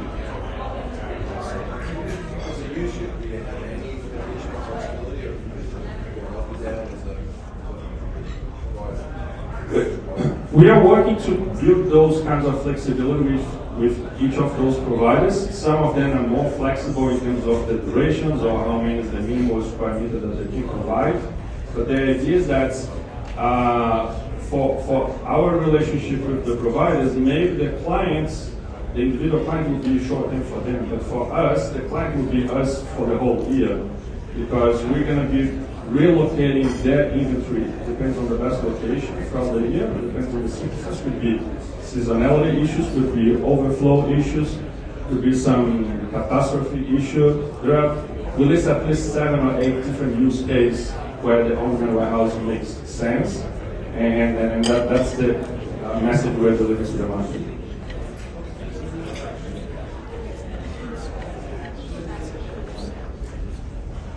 You go back to the slide that show you $1 million 2023 is a revenue projection, right? Projected revenue for Right. next year. Whereas the number here, is that revenue or is that GMV? This is GMV, the gross booking that the warehouse brings. So if the take rate is 2.5% and the revenue projection is $1 million, that means that the GMV needs to be $20 million or so. So that's a massive jump from 2022. How do you get to that number? I don't know what's the average ticket size, GMV, for each of your clients, and how many more clients you need in order to hit that $20 million GMV? Yeah, actually, this revenue here will not going to come exclusively from the commissions of the warehouse. As I mentioned before, the different types. So we are introducing insurance products to the demand side to cover any risks related to the products in the warehouse. Also, we have like credit line for small business to also help to finance the cash flow for the inventory, the value chain. And then the SaaS platform, which also will be for the existing warehouse. So we're accelerating the product development exactly to be able to achieve that goal in the next 1 year. Will the business model stay true to just being a platform matching supply and demand, or do you think in the future, with some sort of scale, you will be more providing more value add in terms of operational efficiency, first mile, last mile, middle mile, whatever, to your customers? Sure, yeah. The concept of like Airbnb is just to make very simple for people to understand, but definitely the long-term vision is to become a logistics platform that integrate all these different warehouses and start to provide also transportation between them. Because once we include transportation, the equation is not just 1 + 1 = 2, it's equals 3. Because we're providing more end-to-end value to the clients, which is definitely our goal. What kind of due diligence do you do on the warehouses that you want to put on your platform? And are you exposed to any liability if bad things happen at the warehouse? Yeah, we have a very extensive list of checklists of attributes and information that we collect from the warehouse to allow them to be listed now in our platform. So all kinds of certifications that they need to have, like firefighting systems, minimal requirements for us to also list. So we know that in Vietnam, I'm talking here not necessarily the state-of-the-art warehouse, right? So there are lots of small-size warehouse, business that the owners might not even understand much about logistics or supply chain. So we're working with them exactly to make clear for them what are the minimum requirements in standardization, verifying physically all those warehouses, and then once they confirm that those minimum requirements are addressed, we are able to list them, but we're also planning to develop programs that will help them to understand what exactly attributes they should be working on to improve their standards over time. Instead of just complaining that shitty warehouse, no, we just say that you need to improve on those areas and give guidance on what you work first to improve over time. Time for one more question. In terms of payment cycle, is it something they pay first and then they ship the inventory into the warehouse, or how is it? Can you talk a little bit about it? What happens if people don't pay? Because some delayed payment, especially in this type of businesses, when you deal with manufacturing, so on and so forth, there's always a receivable and payable issue. Can you talk a little bit about that? Yeah, that's a great question. In terms of the actual cycle, we're still in a stage that we are studying different methods and experiment with that to minimize that risk for us. It's also dependency for us in terms of an additional business license that we're required, which is an e-commerce license to operate as a marketplace. As we're a quite young business, we obtain a different license just for the initial process of company cooperation.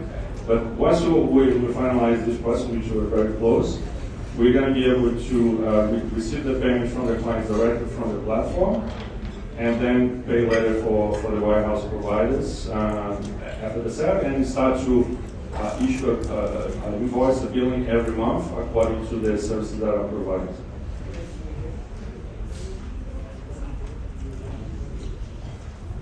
Thank you. Thank you very much.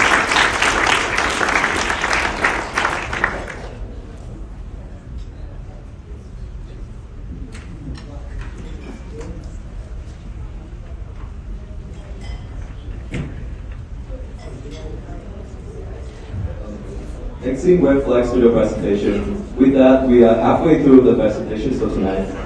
At VietChallenge, we celebrate entrepreneurship, and it's best to learn from those who have made it in the startup ecosystem. Today, we want to introduce 4 amazing entrepreneurs who will take part in the entrepreneurial panel discussion. They will join us to share their business wisdom for the next generation of startups and founders. I want to introduce on stage Mr. Kendrick Nguyen, co-founder and CEO of Republic.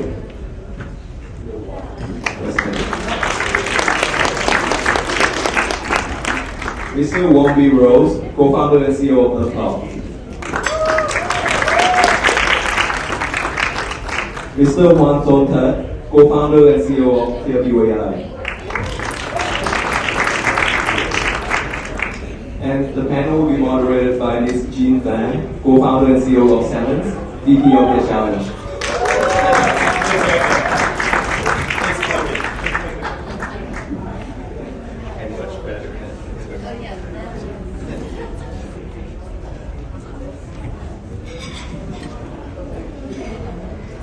All right, everyone. How are you feeling?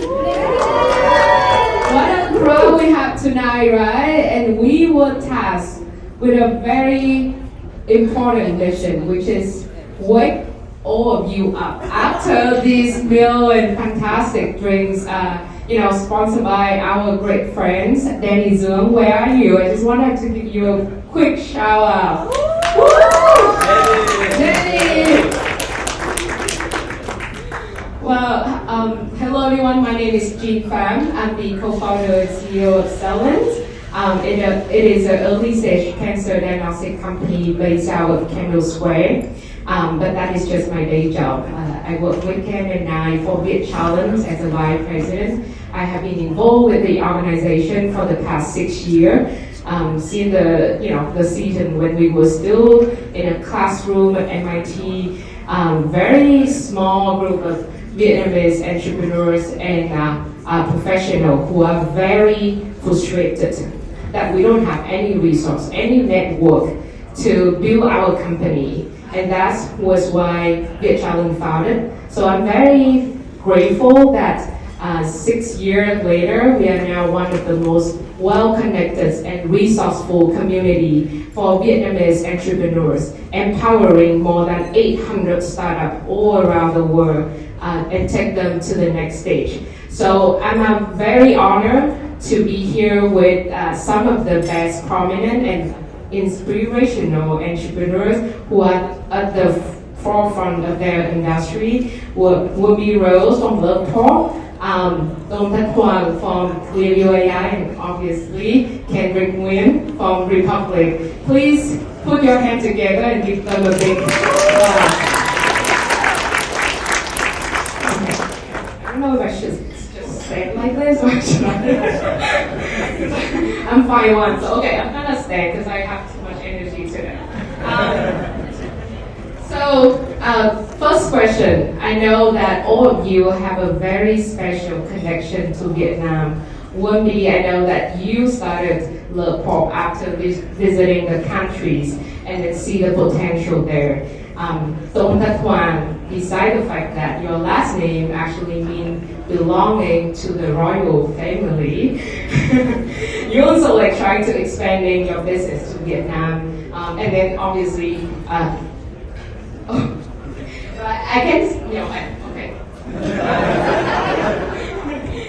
It's not that I cannot sit, I can sit. Okay, thank you. Okay, awesome. And then Kendrick, not only that you are one of the most Vietnamese, one of the most inspirational Vietnamese entrepreneurs I know, you also contribute a lot to many initiatives in Vietnam and visited the country for many, many times. So I wanted to start this panel by just saying thank you all for what you do to the country and to the people of Vietnam. Let's get started. Tell us who you are. Can you tell me a little bit more about your background and what is the reason that you keep involved with the Vietnamese entrepreneurship community? Okay, I start with you because you smile. Oh, well, I'm really excited to be here. My name is Wambi. I'm one of the co-founders and CEO of Love Pop, where our mission is to create 1 billion magical moments. We make cards and gifts that pop, and we're about 47 million in, so made some progress. And you are all amazing. You are all part of the future of innovation in Vietnam, which is one of the coolest places on earth and one of the most special people in my heart. And I'm here because of individuals, individual people that I've met in Vietnam who are my role models, who are the people that I look up to, who have such insatiable love and curiosity for learning and will run through walls to get anything done, and have really just inspired me at every step of the way. Awesome. How about you, Juan? Work? Yeah. All right, so thanks for having me here. It's a great honor, and VietChallenge is something new to me. I've heard about it recently and impressed about how many people are here and the quality of the startups. I think the main reason that attracted me to help out is like my dad's Vietnamese. He's from Vietnam. I was actually born in Australia, so I was some connections to the place. And I think Vietnam has a lot of potential, a lot of really smart people, a lot of potential in those industries. And it's just great to see from all the startups that have presented and seen that there is a lot of potential there across many industries and a lot of drive and talent. So as an entrepreneur, it's hard to not want to help. Awesome. Yeah, great to hear that. First off, thank you so much for the generous introduction. And talking about being inspired and motivated, I am so inspired by the team at VietChallenge, particularly by the chance that you guys put together as a nonprofit that reaches across all different demographics. It's amazing. It's truly an honor to get to be here. A question about my involvement in VietChallenge over larger Vietnamese innovation ecosystem is that the goal in life is to make as impactful as possible. The easiest way to be impactful is to relate to the communities that you have a natural reach or connection with. It can be universities you graduated from, or in this case, the Vietnamese diaspora. And so it's a very natural thing for me. And really feeling fortunate. And I think about 5-6 years ago that I got introduced to Vietnam's ecosystem through Andrew, who's Andrew in the audience somewhere. Yeah, I mean, it's so inspiring to be a part of it, and all of you for making this really.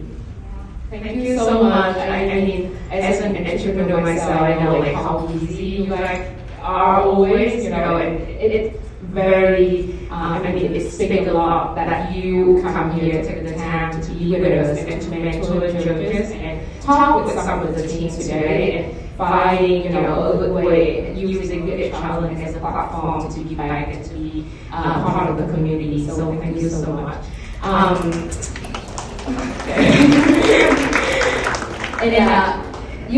want to really dig a little bit deeper into one of the themes that we have of this year of VietChallenge, which is the concept of grit and tenacity. Right? We talk about entrepreneurship as it's not rosy. And before, I remember we were in the boot camp yesterday when you shared that it's actually a lot of grinding every day and waiting for the moment and the right investor, the one who understands you, the one who gets your concept. But I'm curious from your experience, what was the driving forces that kind of empower you to go through such difficult time and to put your language, which is near-death moments in your startup journey? Like, what was the driving force? Is that your co-founder, your team, community, or whatever that you can share with us? And we wanted to take it first. Okay, go ahead. Well, So when last, I might as well take this one. Yeah, and I think it's such a, I haven't heard it being put in that way. So I think positivity, and I think pursuing a mission. I think like just to at least guiding forces. One is that nothing is worth doing if it's not mission driven and just doing whatever it is you care about. And the second one is that life, could be very hard or it could be very easy. The worst day that any of us in this room have ever had is at least 1 billion people who portray 10 decades of their life just to live 1 week in our shoes. And so it's that mindset, positivity, that's gonna, I think it's like oil lubricants into a process of how it's gonna be like sandblasting yourself out of time and positivity. You can just go a long way and have fun. But it's mission driven and going for long haul. This is such a success. I love that. Yeah, I think this is a great question. I agree with Ken that having a great vision is important. I think when I was younger, before I started career review, I actually made a lot of the first iPhone games. Yeah, and I made Facebook apps. And my motivation was, mainly because I like making things as a computer. But our vision wasn't as strong, and that didn't allow us to improve the good people. And you can have a lot of grit, and you can have a lot of tenacity or motivation, but I spent obviously working with a lot of things that didn't actually make it. When they got flipped, they were moderate and successful. And so after that 5 years, I remember thinking to myself, what just happened? Right? And so I do think that you gotta really think about what my mission is. And then you always have to be an entrepreneur or doing something that you really want to. And I think that, people, I guess, go through the conditions of what you do too, is because you can grind on something that doesn't matter. And I think that's important. Awesome. Well, as Jeannie alluded to, when we were speaking yesterday, I shared that we as a company have gone through at least 5 near-death experiences, and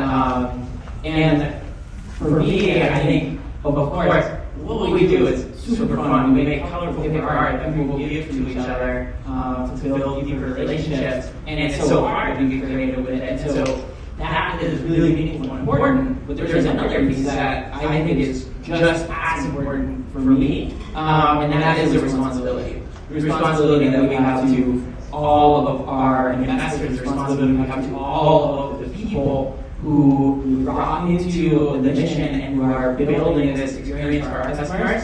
And whenever, to your point, Henrik, I have a hard day, I know that me getting through that hard day and me bringing the company through whatever situation it is, that's important to so many more people. And I think just as much as I believe in our 10-year mission to create the magical moments, or our 15-year vision to create design community today, it's really also about that responsibility and everybody who's involved. Yeah, well, we're going to segment it into my next topic, which is the one who went off founder, but they joined the company so early, right? They are very mission driven. They take what they say today, like 1/3 of their salary, and they would work with a similar company and just for some stock option that you have to explain to them what that means for half an hour, right?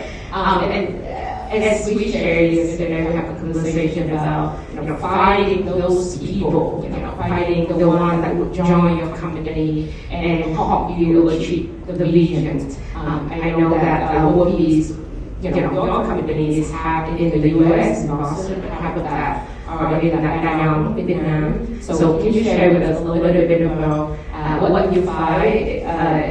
Throughout the process, what is some of the interesting cultural thing or strength that you see by being, an international company and have a lot of difference on your workforce?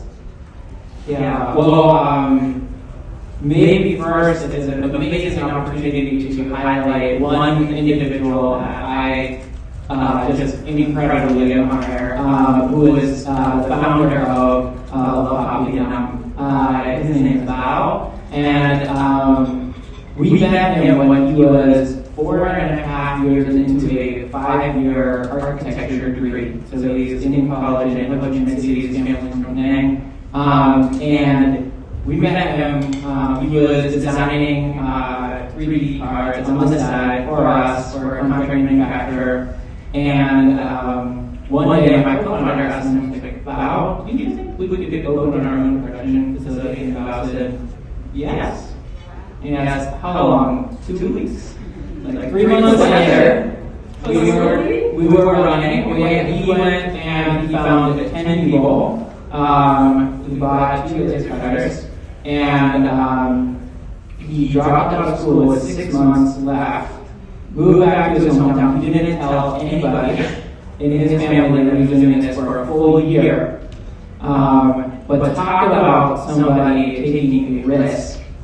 Bao is just incredible risk taker who believed in what we wanted to do and how we wanted to build a company, and has built something truly, truly special. So when I think about the team in Vietnam, the whole culture came from how Bao began it and built it, and what we learn is just how much specialness and passion that team takes for every moment and celebration and occasion for everyone on the team. And that's something that we built into the overall company everywhere. Wow, beautiful, beautiful. Ken, I know that you also visited the country many, many times and volunteer your own both time and support for a lot of initiatives. Like, why do you think your contribution to the country, like from afar, could have an impact in the countries, and maybe share what is your plans to help Vietnam to become a global hub for tech and entrepreneurship? Actually, that's a very loaded question. It's not about what I like to help. I think that's the best I can do is maybe contribute a little bit rather than having any clear roadmap to help. I think at the end of the day, as I mentioned at the beginning, contributing or making an impact is an assessment of how you maximize what you bring to the table and the audience that can potentially get some benefit out of it. I'm traveling to obviously into my heritage and finding a large young population that's so driven, so talented, but at the same time lacking some easy blind spot to be recruited. Most pitch chats that I see, not just happening in Japan and Hong Kong, are so atrocious that I don't know why they wouldn't be better. The way you pitch, the way you present, it's amazing things that I think can easily be fixed at scale, and all of a sudden provide a lot more opportunities and access to a driven, impactful, mission-driven population.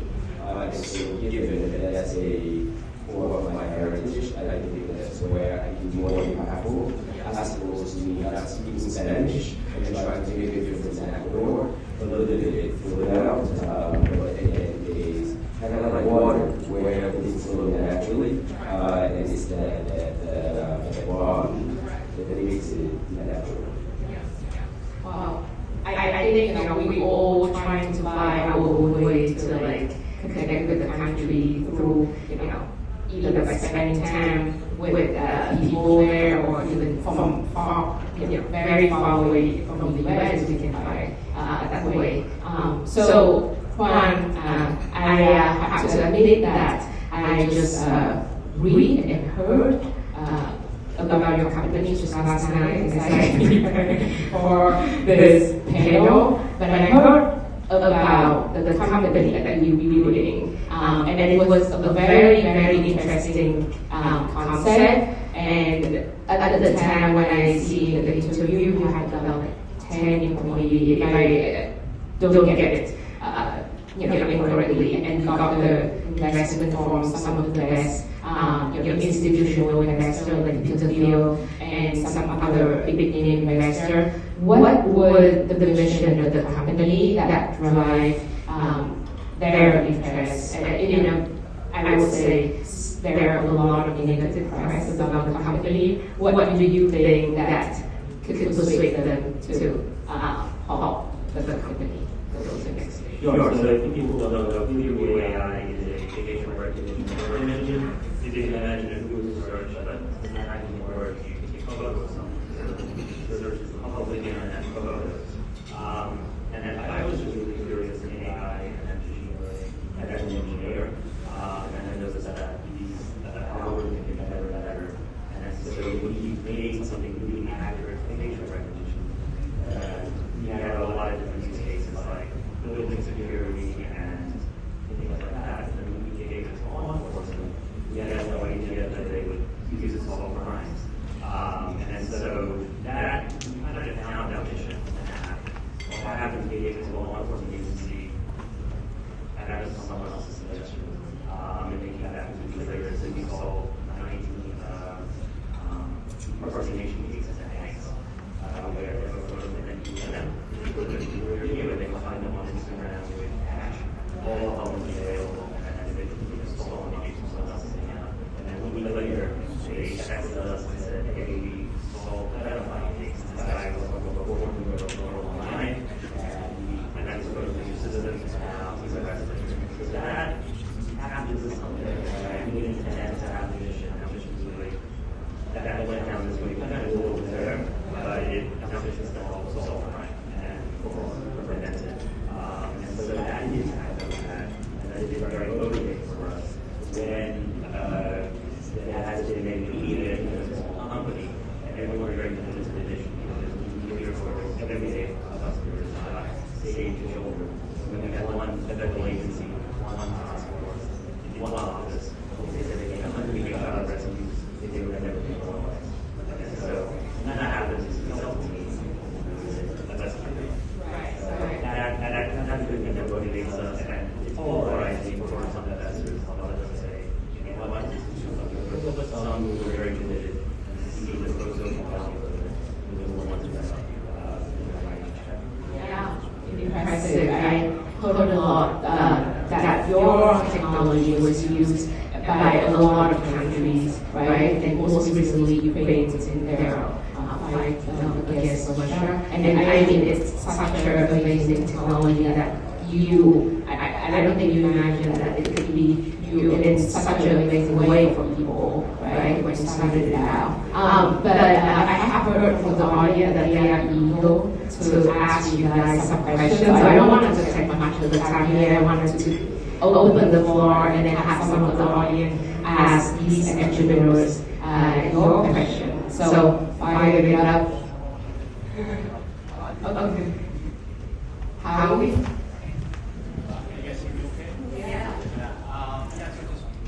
First off, thank you for taking the time to speak to us today. It's how we're doing a social investment ESG. So my question is to all of you out there, including our very own moderator. So, we have, our mission, as Imai mentioned, that we want to eventually have our own Uber, Facebook, and Amazon in Vietnam. So, since you guys are all entrepreneurs and founders and have ties to Vietnam, I'm just curious, what can we do as entrepreneurs, investors, and policymakers to make it so that one day, we'll have our own Silicon Valley in Vietnam.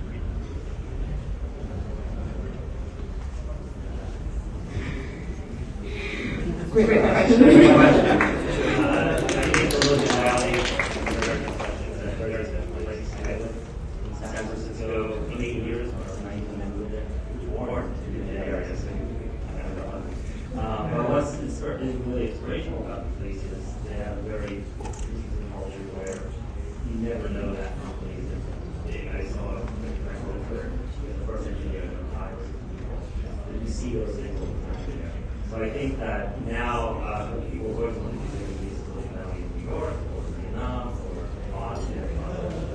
everywhere in the world.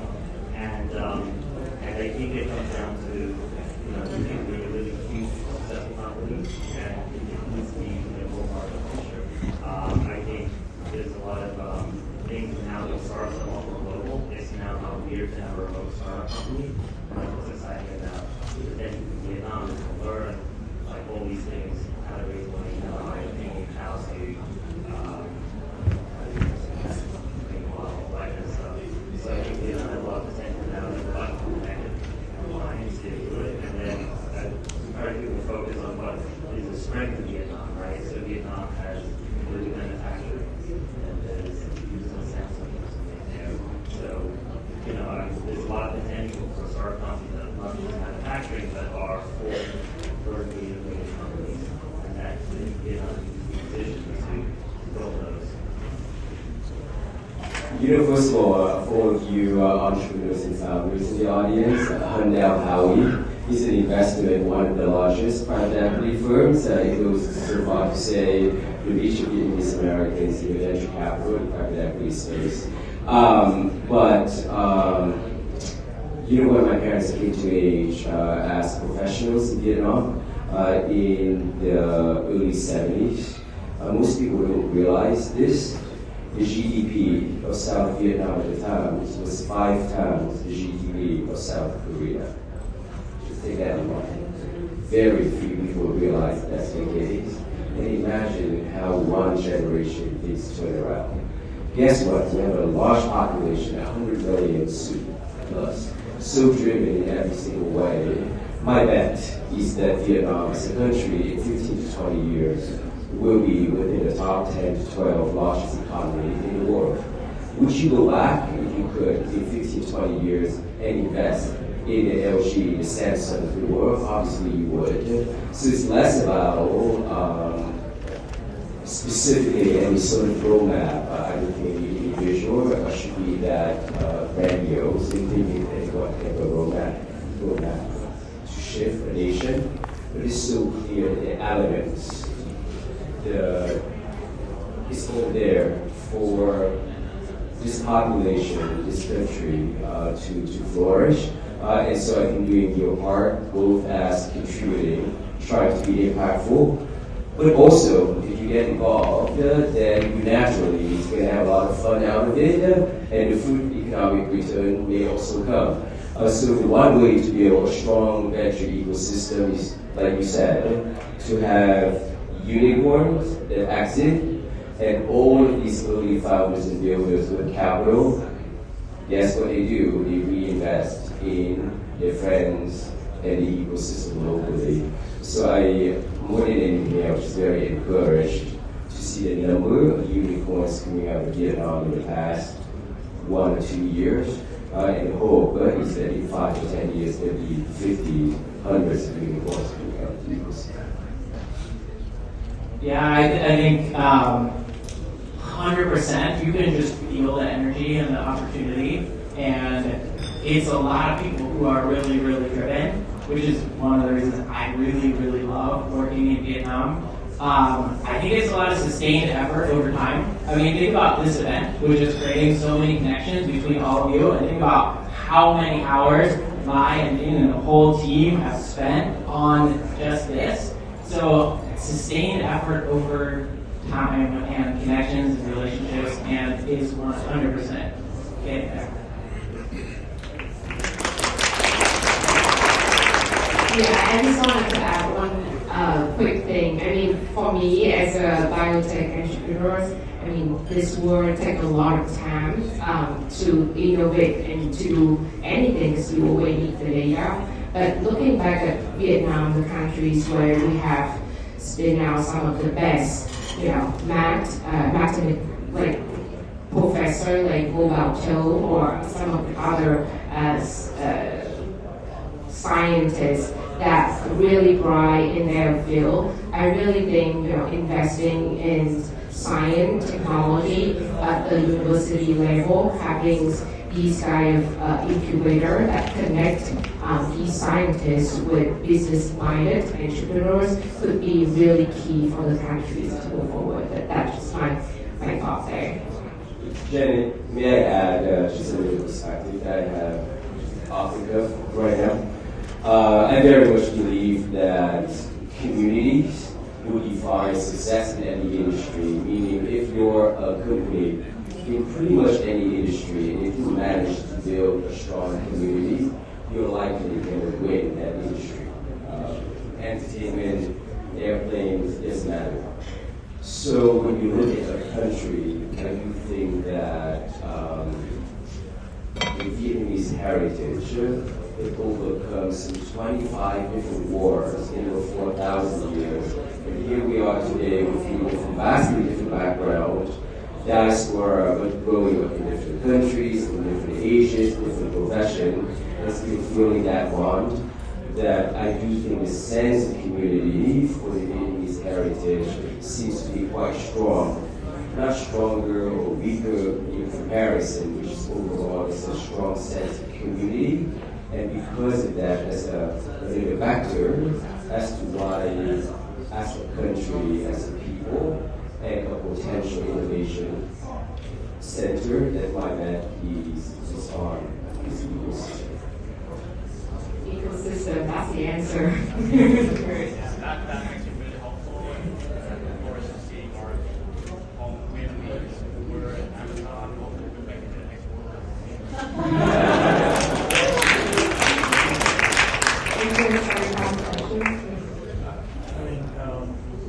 First, you guys are all super inspirational stuff. One of the things that we were seeing over the last few months is the correction in the market, right? Everyone's forecasting all kinds of news and bad news, etc. Which is sort of reflection of risk on what's keeping you guys in the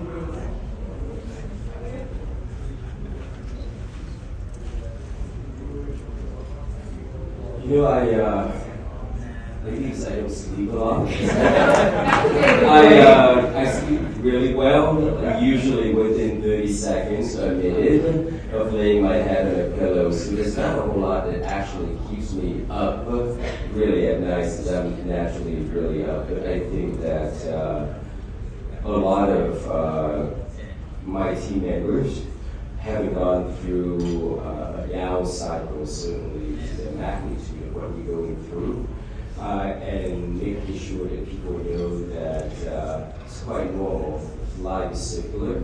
It's up and down, and how you see it through with the resiliency and just a degree of comfort and clear-minded with helping keep overwhelmed by fear and anxiety, and how in a remote setting, making sure that you can rally the truth or maintain a sense of even keel, even handling of the ship is an ongoing thing that needs attention, but not quite keeping it up at night. There's a lot of concepts.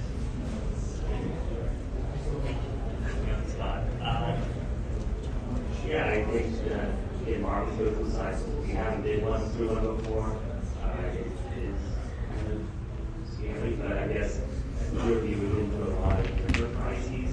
So when everything started crashing, all right,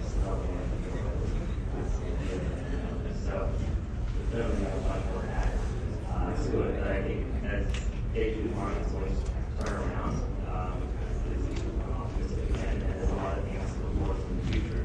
I think that's always going to be the case. I sleep very well at night, so. but just a small thing. I think because my startup is still in the very, very early stage. What keeps me at night is just focusing on what we are doing without being affected by all the noise, which is going to be something that probably 3 years down the road that we have to worry about. So keep our focus and just do what we do best throughout this difficult time. What about you? Yeah, I mean, I think it's always a good time to really be working on the bottom line, and that's definitely keeping me up at night. But even more than that, what the things are that usually keep me up are when there's a challenging issue that affects a person or emotions or somebody's life or how they're feeling in the workplace. And I think those are the moments where actually, you know, all the business stuff we can kind of get through and figure out, okay, well, we'll figure out here's the decision we need to make. But the people and taking care of people, I think that's the thing that affects me the most. Right. Okay, do we have time for who is like, oh, okay, because you're special. Wrap it up on a good note. This is something that we touched on, but I want to get down to the formula. Of course, there's down markets and things like that, and they take it on some time, but how do you stay authentic and transparent with your employees while still keeping them motivated, positive, and hopefully want to be there? Yeah, I mean, I think it's all about sharing where you are, the risks, the opportunities, why you're doing what you're doing, and I really believe that everyone at Love Hop is there for the same reason. They love what we do, they love the mission and how we can help people more creatively, create connections with each other, but they're also very eyes wide open of what the business model is, what the financial opportunities are, what the financial challenges are, and the more we can communicate that, the better. We don't always do the best job of it, but that's really the goal, is to really make sure that everyone can be their own little business owner within the business and have their own autonomy, and I think that's what, you know, to do that, you need to know what's going on. Any thoughts? Sure. You know, I think it's case by case. There's no one recipe. It's like how do you run a perfect family? Well, there's no such thing. And I think at the end of the day, I'll give you one example. Everyone thinks that transparency is a virtue. Sure. But let's say when your company was near that moment, and you have 1 month runway left. Are you going to tell your team of 20 people you have 1 month runway left? Because everyone's going to flee. Or are you going to think that you're going to try to fundraise within that 1 month and ride it through, right? So at the end of the day, as long as your colleagues, your team members know that you're operating with integrity and trust that they voted you in, which means investors expect you to make risks, to take risks, to make decisions in a way that not everyone can make it. And I think that notion of trust and integrity, as long as you have that, the rest is a case-by-case analysis. It's not about perfect transparency or perfect lack of transparency, which is the situation. Right. Awesome. And I think with that, we're definitely out of time for the today panel discussion. Thank you all so much for coming, and thank you guys for having me here.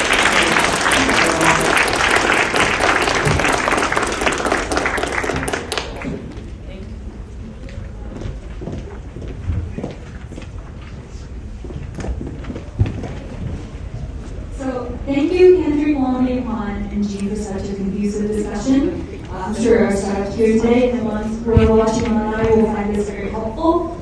So that wraps up the first half of our event today. We truly appreciate your time, and so now we will have a 10-minute break. So feel free to walk around, grab some drinks, grab some food, and we'll be back here in 10 minutes to start our second pitching session with some very interesting startups coming up next. Thank you.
And I didn't know that companies were training this.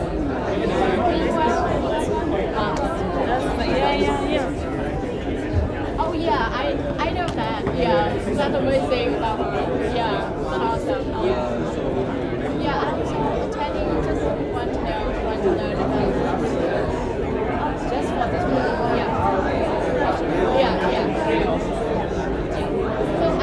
Yeah. So actually I just joined. So I quit Amazon like 1 month ago and joined the startup. What was the goals there? Yeah. But yeah, I joined as a chief of staff. Yeah. And it was it's really nice to get an invitation from the founder of the founders. Yeah. It's very nice. So yeah, it's kind of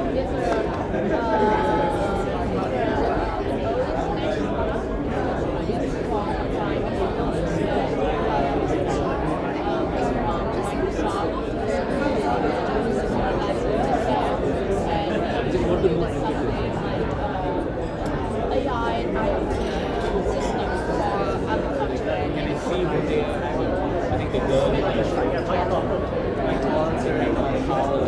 like the sensor control system for in-house factories manufacturers. AI is like this system really automated, like just the sensor.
We'll resume our program shortly. Please come back and find your seat in about 3 minutes.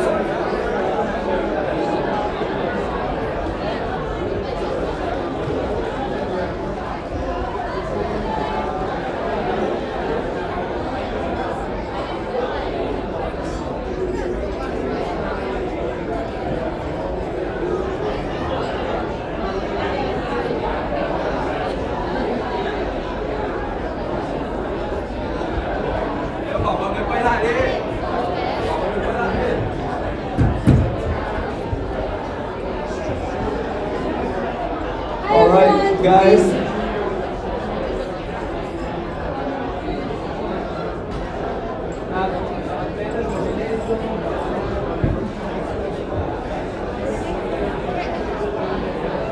Hey guys, we are ready for the second part of the challenge. Please come back to your seat. Please come back to your seat. Otherwise, we'll be here until 12 a.m. I'm kidding. Please come back to your seat.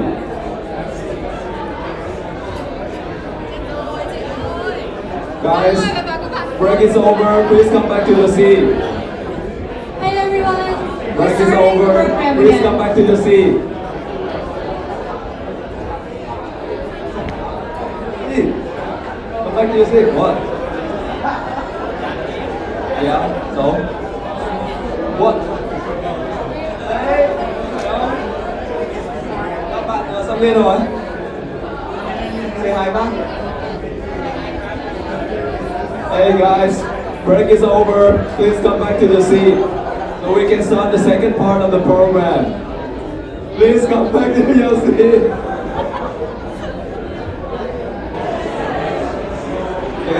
back to the seat. How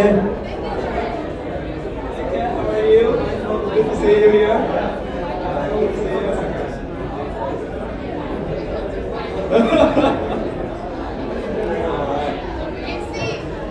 That's why, come on. Oh, in this one. Guys, please come back. Guys, please come back to the seat.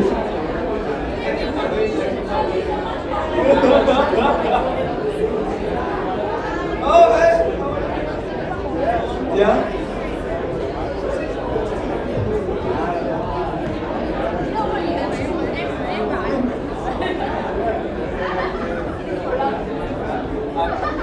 Come back to our seat. Yeah, what did you get?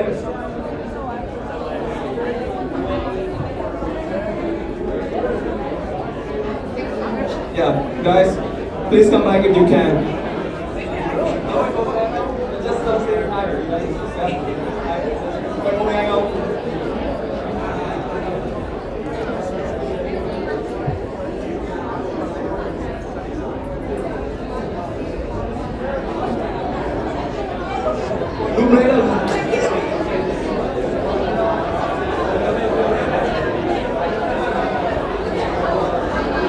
Please come back, guys.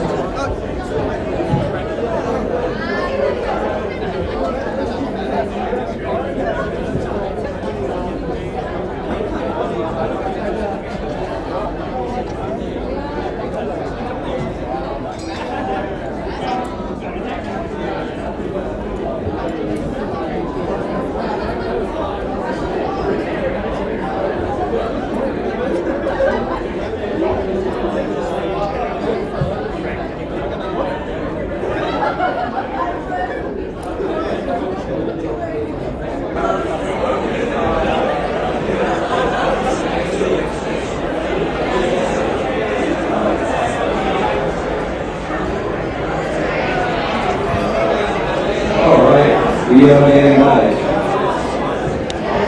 Do we have all the judges?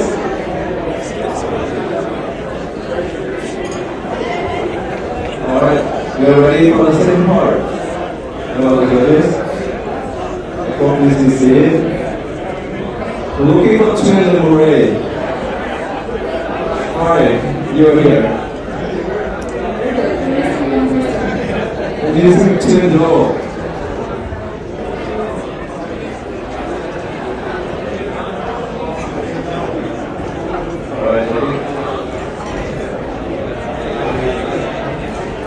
Twin is here. Alright.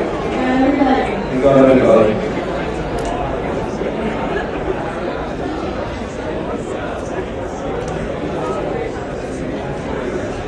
Alright, welcome back everyone. I hope you guys are having fun. Sorry to break up the fun there.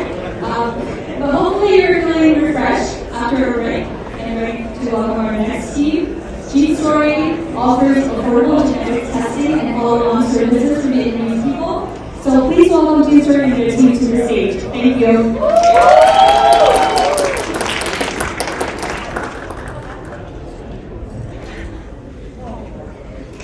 Good evening, everybody. My name is Lamley, CEO of co-founder of G-Story. G-Story's mission is to provide life-saving genomic insight to everyone in this field. G-Story is started by the largest genome in Britain. After we completed 1,000 genomes of G-Story, the largest genome sequencing project in America. Our team discussed our problem and expressing on the world's together, we have four team members who have worked in the US for many years, and we decided to return to Vietnam 3 years ago to provide cutting-edge technology for every field in this field. Together, we have experiences in delivering health-tech solutions to Vietnamese across the world and Vietnam. Our advice body was Professor Robert Green from Harvard Medical School, one of the most influential voices in genomics in the world. We also have some of the top business leaders and doctors advisors. What is the problem we're trying to solve? Johnny and I can tell you a lot of yourself, what the hell is up, and it can even save your life. And I tell you what medication you must not take. This has been used widely in countries in the US, Singapore, and in other countries, but in Vietnam, it's only 3 minutes of the field. And we want to change that. Tens of millions of people in Vietnam are still high risk of getting adverse drug reaction, people with gout, mental health, cardiovascular condition, diabetes. Hundreds of thousands are still hospitalized every year, and tens of thousands of people are dead. So this is an example of a patient using a drug not made to himself. Your name is polysonicurine, and this is 600,000 kids in Vietnam have this condition. And 25% of those will get this condition, which is 20 times higher than the European or American situation. So if we could have solution like pharmacological screening that is doing genetic tests and tell us which drugs to take, which drugs to avoid, what often dosing to be, imagine how we could have public health. So gene storage solutions provide simple, accurate, and affordable genetic testing. It is simple, it can actually be a sample at home or at a hospital. It is accurate, where we develop our algorithm based on the most biggest genomics database in Vietnam. And also we benchmark the results in some of the best labs in the world, including 3D, and some of the best labs in Singapore and Korea. It is affordable, with the same price, so about 2 times more insight and indicators compared to any other providers in the market. So what is it like is comprehensive results of the health risk and medication risk for all the counter drugs to most prescribed drugs, mental health, gout, cardiovascular. And it also tell you whether you get risk for diabetes, complication from diabetes, and whether you change your lifestyle accordingly, you will live a healthier life and minimize your risk. Vietnam has a huge market potential for this. Vietnam has the highest growing middle class in Southeast Asia, with 33 million people. At least 20% of those population are high risk. People either have condition or have a family member with condition that should be screened for. Our ecosystem delivers 40% of those target markets, with interest the service of $10 market for $1 billion.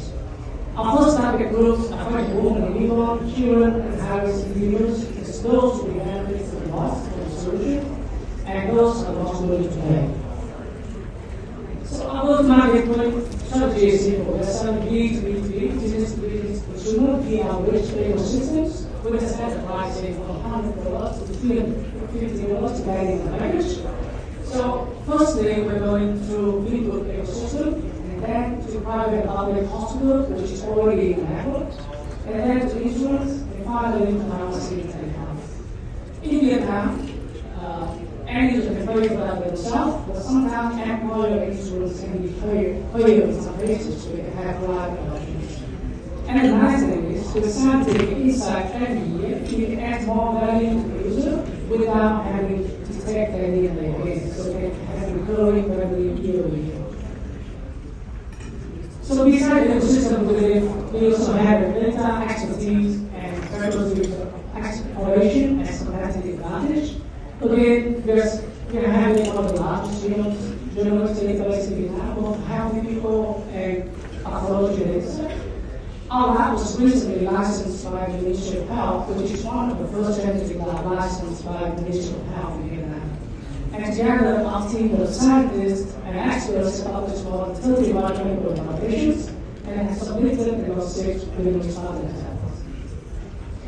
So our financial projections are based on mostly 3 factors. First, strong competitive edge with great innovation value. And this is a new market with huge growth potential. Penetration in Vietnam is still very low, and in the developed world, it's at 35%. And we're seeing a lowering cost trend across the world. It gets cheaper almost 2 times every year when you have driving options. We're seeing projecting $3 million revenue in the next 2 years, so this next year, and have more than 100% year-over-year growth. So we have built a strong foundation, and now we are ready to scale. Our technology is validated with both wet lab and dry lab with 5,000 genetic profiles. Almost 200 people have to go through the whole procedures, including training, customer satisfaction, and satisfaction have been increasingly high, 8 to 9%. Our lab is regulatory approved, which is the most important factor to deliver a healthcare solution in Vietnam since the summer. And we have established our channels. We have signed with 3 hospital chains recently, and 20 are planned in the next coming 2 months. So one final thing, I would like to ask you to join our effort to prevent hospitals to our reaction in Vietnam and save hundreds of thousands of families. Earlier this week, thanks to Professor Lam, we have agreed to fund almost $500,000 to have 3,000 children, poor children and people who have mental health conditions, so they can have drug-free screening and they can live a happy and healthy life. If you want to support us, please give support extra to those children, or spread the word, or like partner with us to try to message so we can reach those kids early.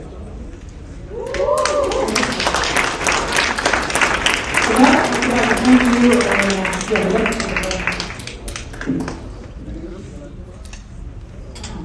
So regarding pharmacogenomics, which is one of the hallmarks of precision medicine, we don't even have that in the US yet. Your claim is really wide-ranging, so I just wonder, I think 2 things. One is, what is the accuracy and visibility of your claim? Let's say it was just a reference to the same. And 2 is, let's say you got it down, it's very accurate, 90% accuracy, but there's a next step, there's a gap between the results and what the doctors in Vietnam are used to, or what we can offer, is when they see that. Yeah, great question. Actually, in the US, it's set up been used by everybody, but has been groups like VietChallenge, 23andMe, and some other players like Myriad offer those conditions for some cases. So they've been applied here and there in the US. And we agree it's pretty new here now, but we have been seeing increasing acceptance from like KOL, especially in some of the key disease areas, especially for mental health, where Vietnamese heritage having 20 or 30 times more sensitive to benzodiazepines, one of the most prescribed drugs for mental health. That's where they really want to see this technology applied.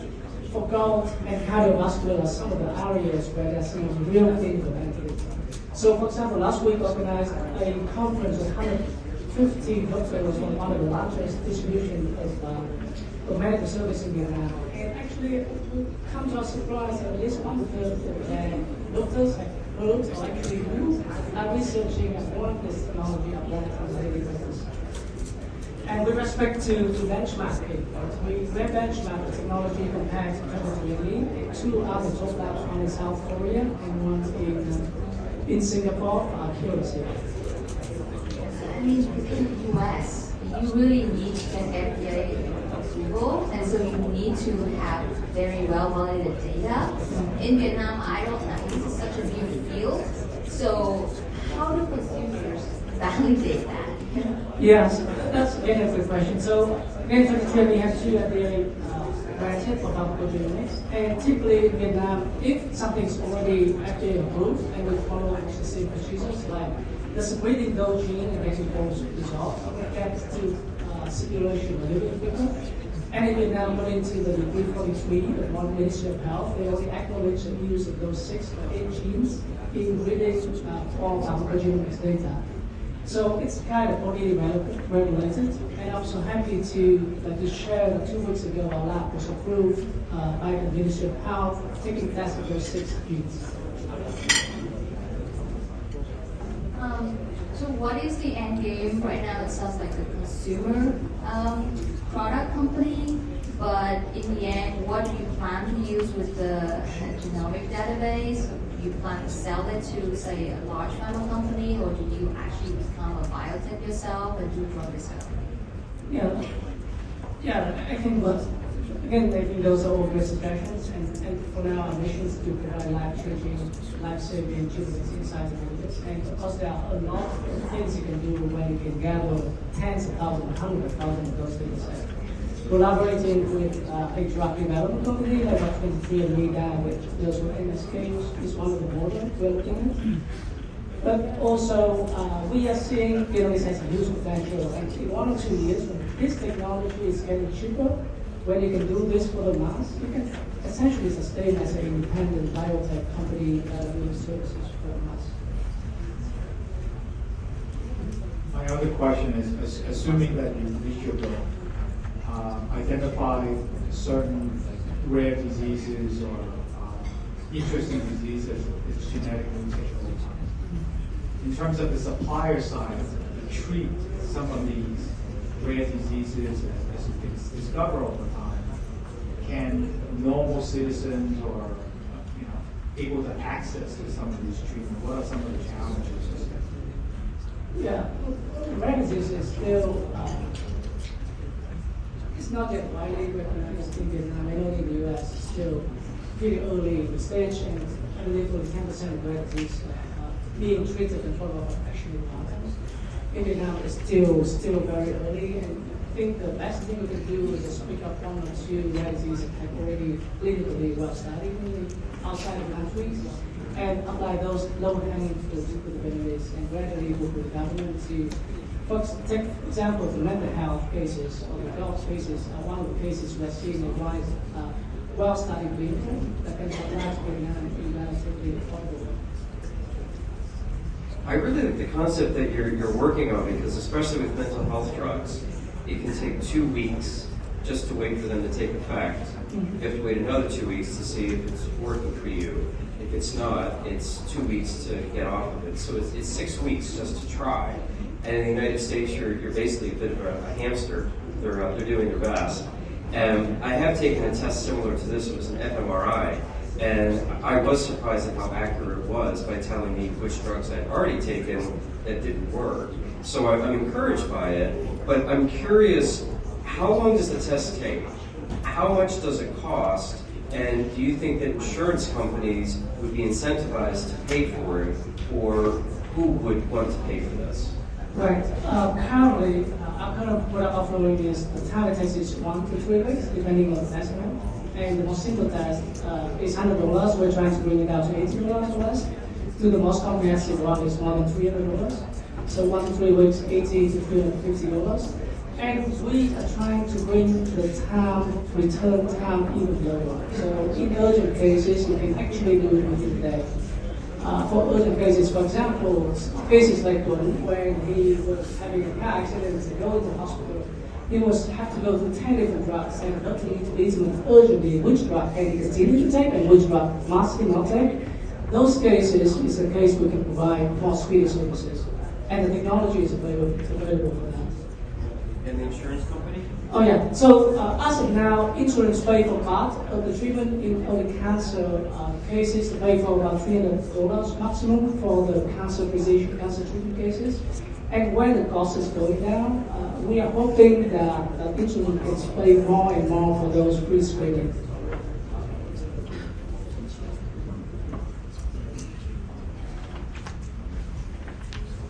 I might have missed, but how big is the database right now? So it's about 3,000 terabytes. So we have 1,000 whole genome sequencing projects, and we have also 4,000 also pathology data set, including diabetes, and drug reaction database, and some cancer and cardiovascular diseases. And on top of that, we're also making use of UK Biobank with more than 100,000 data sets, with the 5,000 extras really to validate all the needs people. We have room for one more question. I think this field, genomics, is not just a technological challenge, but it's also very, how can I say that, ethical as well as political minefield. Even the US or let's say China, no one is that great at privacy protection. Right now it's not an issue in Vietnam because it's such a new field and there's like one company like yourself playing, or maybe 2 or 3. But in the future, that might be something for release after phase. Right. Those are the challenges that we recognize and continue to work. One of the good things is we already take data security, data privacy, for example, as one of the high priority in a company. For example, we have ISO 26001, which is one of the high standards for data security, and we're trying to follow GDPR as closely as possible. As most of our co-founders have worked in other healthcare companies in the US. And the nice thing is we have a good ecosystem to support us, so we get all of those further on regulatory and ecosystem policies. Thank you.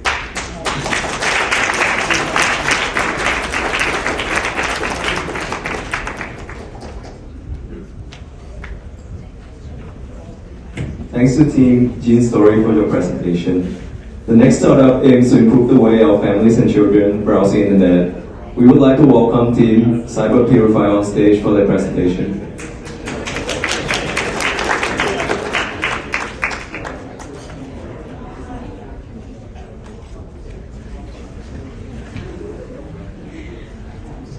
Purify, AI solution to automatically block inappropriate content on the internet through Wi-Fi connected devices. It helps block harmful websites from all the internet connected devices in the house. From the very beginning, Cyber Purify has developed a deep learning model to identify and block 15 types of toxic content for children. The product is provided as an add-on extension on popular browsers such as Chrome, Edge, Safari, and Firefox. To make the solution more simple and effective, Cyber Purify has partnered with Qualcomm to develop a new product named Cyber Purify A based on Qualcomm Wi-Fi platforms. The product is very easy to use in a plug-and-play form. Children's devices will be connected to the internet through Cyber Purify A.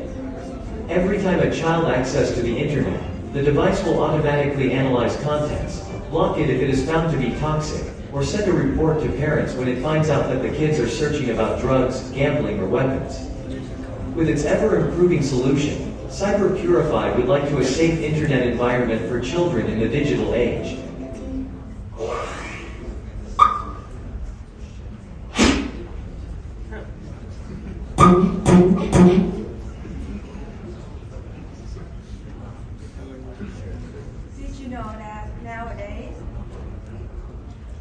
Did you know that nowadays, children's ability to stay focused on a specific task, for example, solve a math problem or learn to play a piano, is much shorter than a goldfish?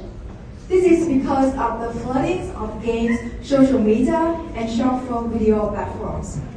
On the other side, 7 out of 10 students watch porn unintentionally, which means that the problem is no longer about how they look for it. It's more about how toxic content are so widespread that it's looked for children. So that's the reason why we need a technology to detect and block it before children can see it. I'm Queen, co-founder and CEO of Cyber Purify, and today we're going to save worldwide children from this tragedy. We developed a solution which can help children stay away from harmful content, from distractions like games, social media, short-form video platforms, and gives parents the flexibility to manage any device the children use, anywhere, anytime. And with that said, we strive to protect children's young eyes from harmful content, and don't just think we're just a porn blogger. We block harmful content and any kind of harmful content that can upset, depress, or confuse children, including pornographic, hate speech, horrifying content, and even scamming. And for the accuracy rates for each content type is more than 90%. And also, we are not just a harmful content filter also. We strive to create a curated internet where parents can let children do right things at the right time. For example, when it's time for study, you can choose to block TikTok, but you can choose to open YouTube, and we still give away the YouTube Kids video for children. And in short, with that said, so children can find anything they need on the internet, but still under our protection. And unlike others, during studying time, they block the whole internet connection. And the market will top nearly 14 billion in the next 5 years, and Vietnam is one of the leading developing countries which have shown great positive signs of the internet penetration, online learning trend, as well as the awareness of parents about online children's safety.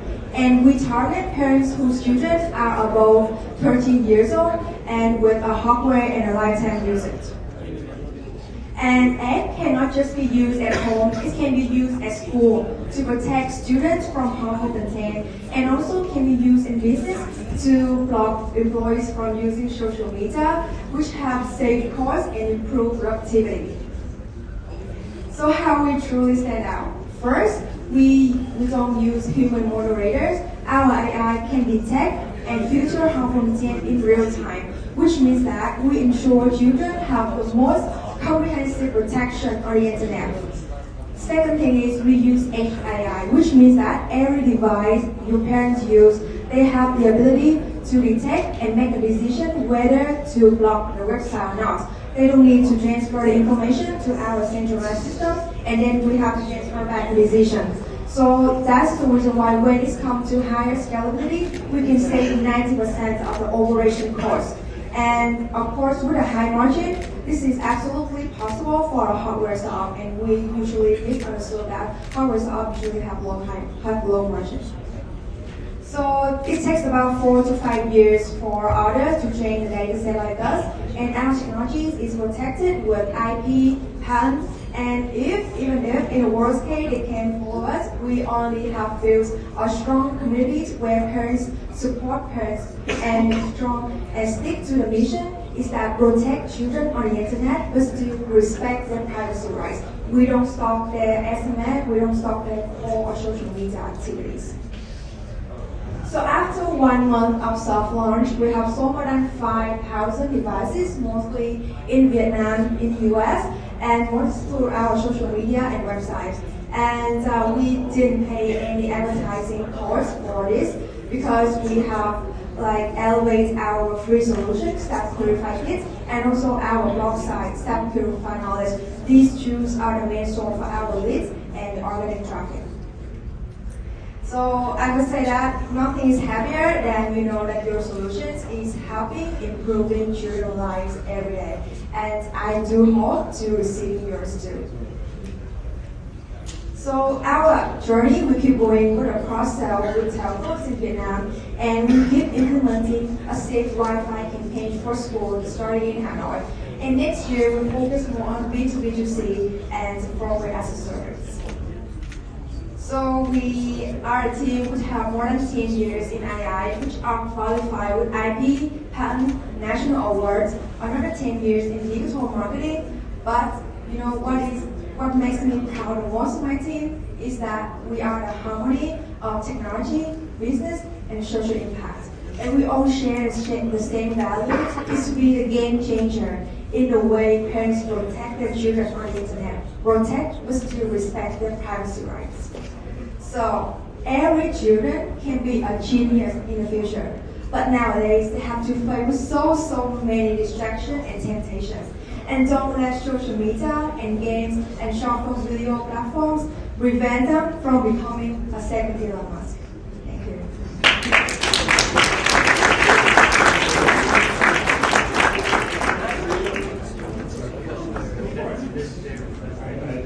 I love this business because I'm a new father. So you're my target audience. No idea what I'm talking about. So I thought I saw up there $149 per unit. What's the you walk through the revenue? How much do you make on those units, and where's your reflection to the profitability? So about 149 per unit. Currently, we have made more than $750,000 with the profit margin of 65%. And so when you buy a hardware, you can use for the rest of your life. And during your using, if there are any error in the hardware, we can you can refer to it, and we give you a free one. Where's the reoccurring revenue? Is it a one-time? Yeah, this is a one-time revenue. And how many eggs do you use per household? Just 1 egg for a household. You sold an egg, done with that household, and you increase your revenue with that household. Yes, so that's the reason why I mentioned that it cannot just be used at home. It can be used in school, government, to detect child sexual abuse materials, and even for business. So I receive lots of orders from business because they want to block the employees from using social media when it's working time. Yeah, so we want to create a whole ecosystem where we can make a safer internet for everyone. So help one down shortly, kids find ways to get around it. Us older people don't get it. So what is it easy for the parent to control the device and have the kids look at what they want to look at, or the kids now smart parents break it down with regard to how to look at it. That's the problem is getting the kids don't get around the technology and the technology is there for the parents. Okay, so kids nowadays, they know how to use VPN, and we have developed technology to detect it, and there's no way to bypass it. So even if they can bypass it using VPN, we can also record the string traffic websites, and then we can report it to parents. But we only report the domain because we respect children's privacy, right? We don't go by the whole URL. I'm curious if the technology is customizable and would work for different populations. I certainly understand children, that's sort of a no-brainer. But another vulnerable population is the elderly. And they get scammed online. They're not technologically advanced. People can convince them, to send me money. Is this thing possible that it could be converted to the elderly where they're adult children who are going to have to pay for their mistakes and the scam? That you could block the elderly from going on sites that are actually going to try to create fraud to do that? Yeah, absolutely, we can do that. And of course, we can expand it in the future, but now we want to stick our mission first is to protect the children. So we will use it. Quinn, can I go back to the same question if that's over here, and with the greatest of respect for what you've done so far? I have the same question about whether you should think about a razor plan.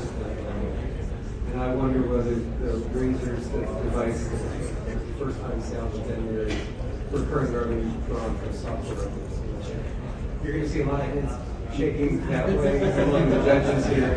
I mean, it's your company, it's your business, but I think a bunch of us would agree to think I have thought about the recurring revenue, and last year we have tested the subscription model, and we realized that it didn't work because subscription model is more about software and apps. And when we sold it to the parents, they want to 100% own the device. They don't want to every month, every year they have to pay another upfront fee. So that's why we have pivoted into the hardware, but lifetime usage. But we are a startup, so we're gonna keep learning everything, and then we can grow next month. I think to Mari's point, it could be a hybrid model, right? So each to a certain group, they can use the fixed rate versus if you're looking at corporate employees, these type of model based on users, scale it up, scale it down. They should be thinking about different pricing. Yes. Yeah, so to just elaborate on that, this is exactly what we do as a company. And we tested the hardware at the beginning, but we found that having a SaaS platform instead, it enables the hardware to actually create a super generation of revenue. So that's something that has to be considered. Absolutely. So you mentioned that you guys have two patents, right? So the R&D issue or the apply or what's the status of that?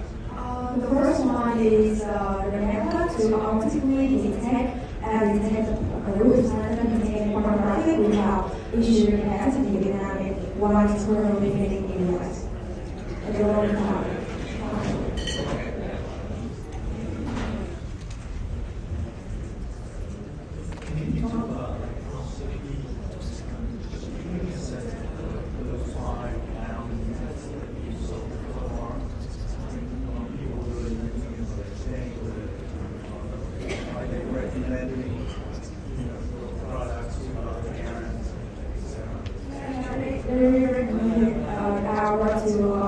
Because it's easy to set up. And because we target non-sexually parents, existing parents, we just need to enable their own password and have an email, and then everything's done. So that's referral marketing is one of our strategy. That's so we really elevate parents to share the feedback with each other.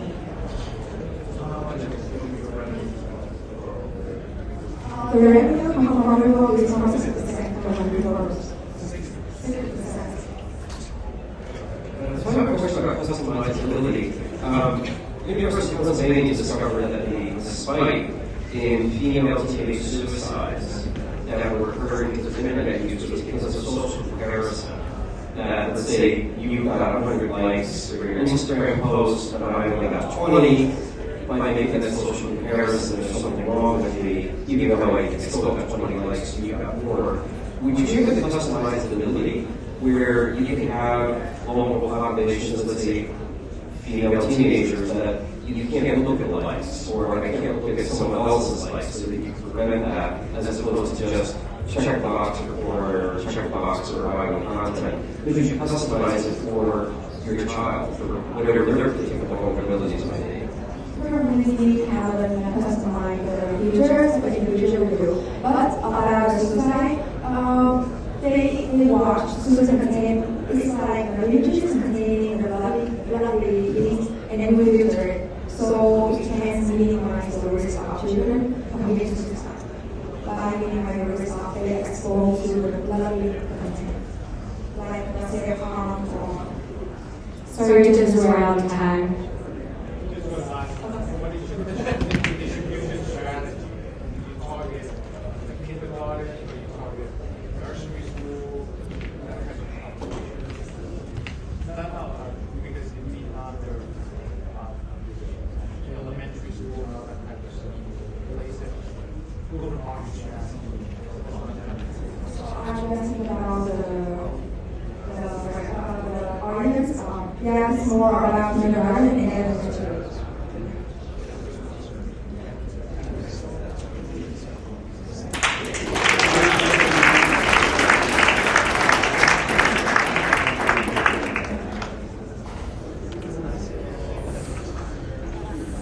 Well, time really flies when you're having fun. I'm sorry to interrupt. We've already made our way to our last meeting startup today. So our next team, VHub, helps companies and governments optimize traffic operations. So please join me in welcoming them to the stage.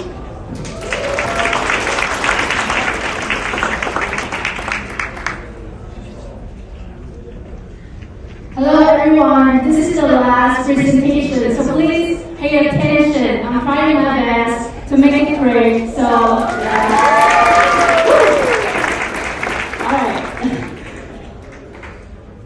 So my name is Vic, I'm the co-founder, CEO of VietChallenge. What am I doing? I'm looking at you by my eyes. You are a handsome man. Yes? How do I know that? Because the picture from my eyes sent to the brain and it detects you as a man and handsome. Yeah. So a camera just looks like your eyes, streaming video with unprocessed data. The problem is billions of dollars lost because 72% cameras in Vietnam right now are not using data. Ladies and gentlemen, introducing VietChallenge.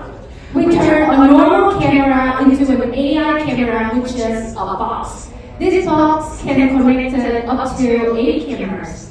And we help our clients save time and utilize the data in solving any problem with the edge AI technology.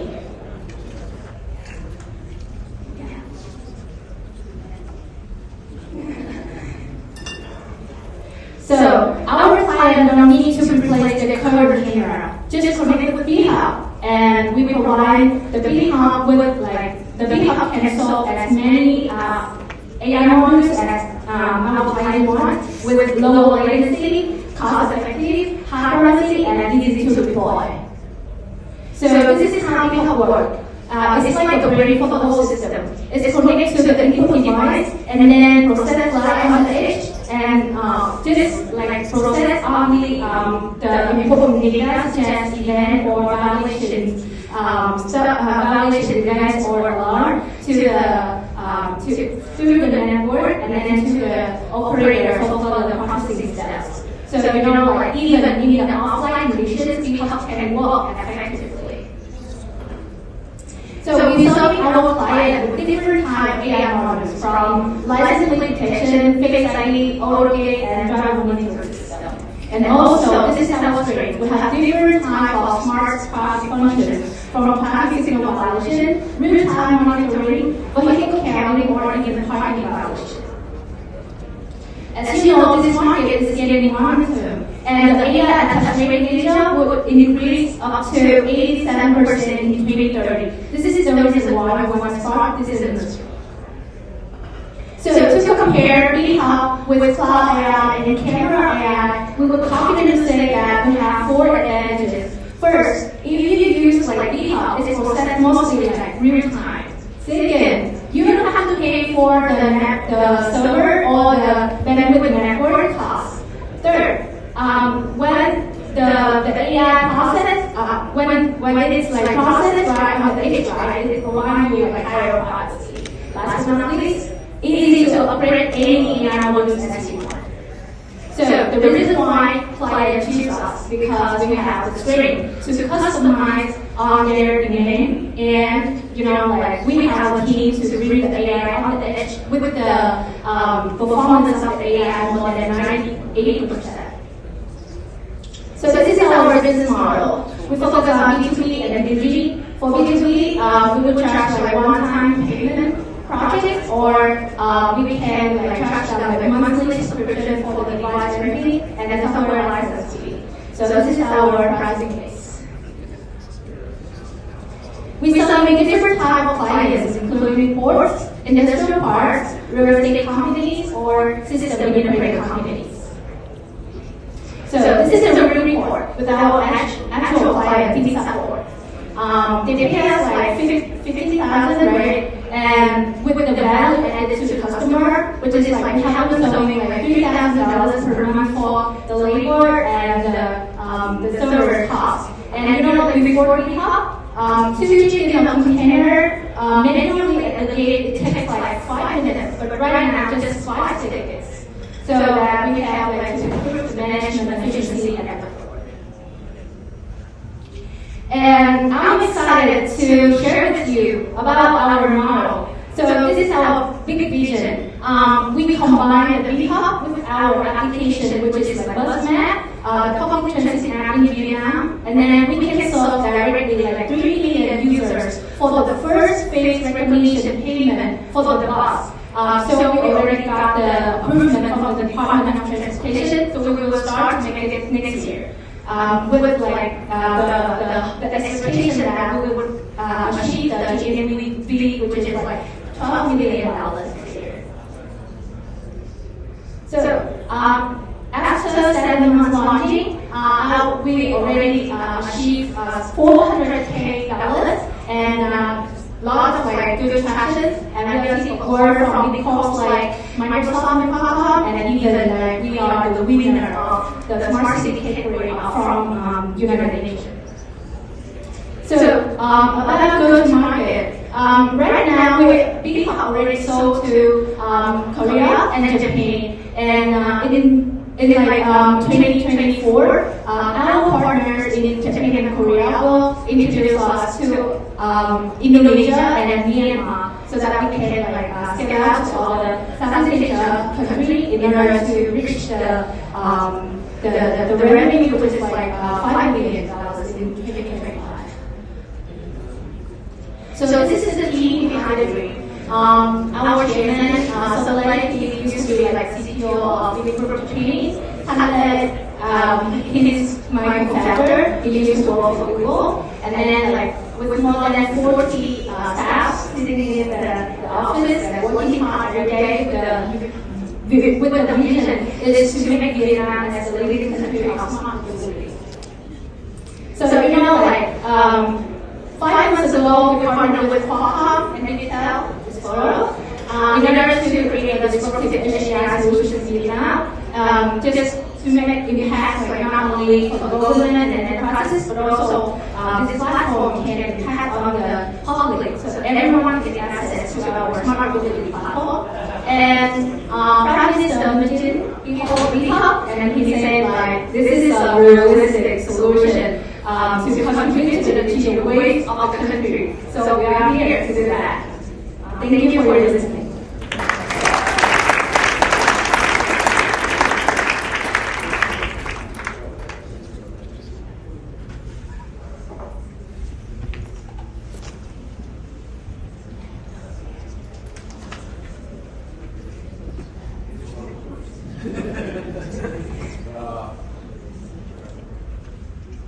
obviously there's lots of other technologies in other countries that are using, cameras and AI.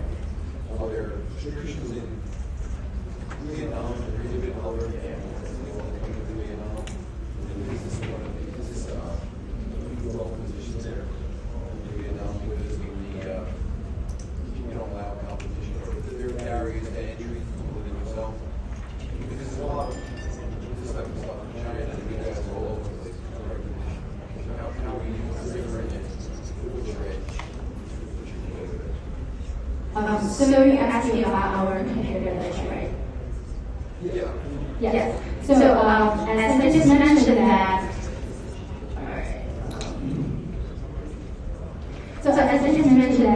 among other big key players in the market already have seated in the market, but then we have 4 advantages like this, and for our team, I would say that we already have big team for bringing the AI on the edge. Our developers they have the skill to bring the AI on the edge. And first point, and the second point is that because our investor they already invest for data center to train the AI, so they can utilize the results from our investor. So that's why I'm confident about our AI performance. Sorry? What business sectors are you currently driving your revenue from? Transportation, yeah. Right now we are focusing on the transportation sector. Two questions. How much is your box?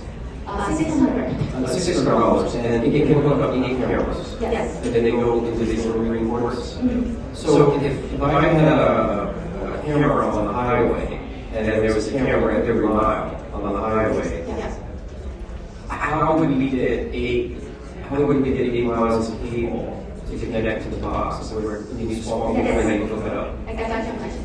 So for the camera infrastructure, right? So they already when they set up the camera, they already have for connecting some of the camera in close distances. So we just need to connect the B hub with that hub.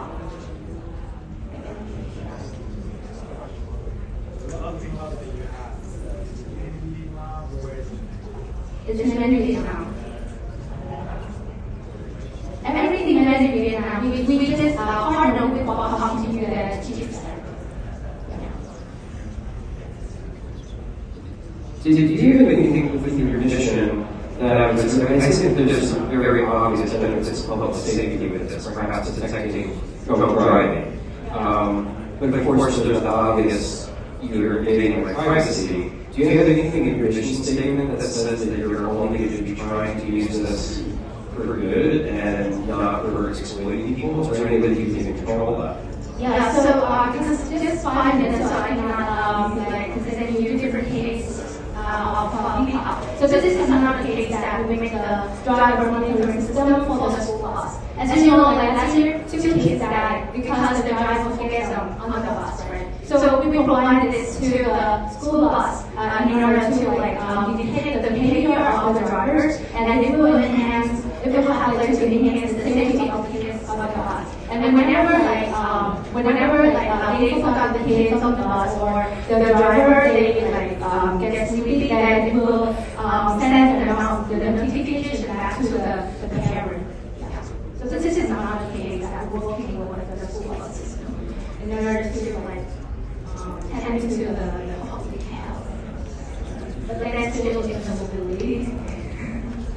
So they pay $600 per box, and we get many boxes, and then how much do they have to pay per month? So actually, as I say that our business model, we have two business model, one time or subscription, right? So for subscription, school just pay us $50 per month for everything. 50 $50 a month or $600? 50 a month or 600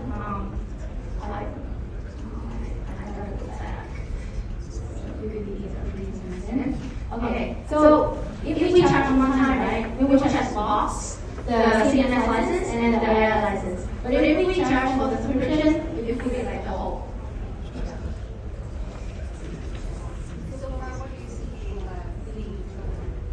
Sorry? Subscription-based or just They would be for one time. Yeah, they would be for one time. Especially for all the folks that we go working, they prefer to pay us one time. So then the average revenue per customer would be The average? revenue per customer. As I said, like for the board, right? They pay us at least support. They pay us 15,000 for 8 days.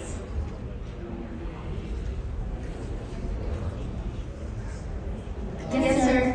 Every application is different from other applications, right? Every one of your applications is for pause, going to be for monitoring, customizing your device for a specific application.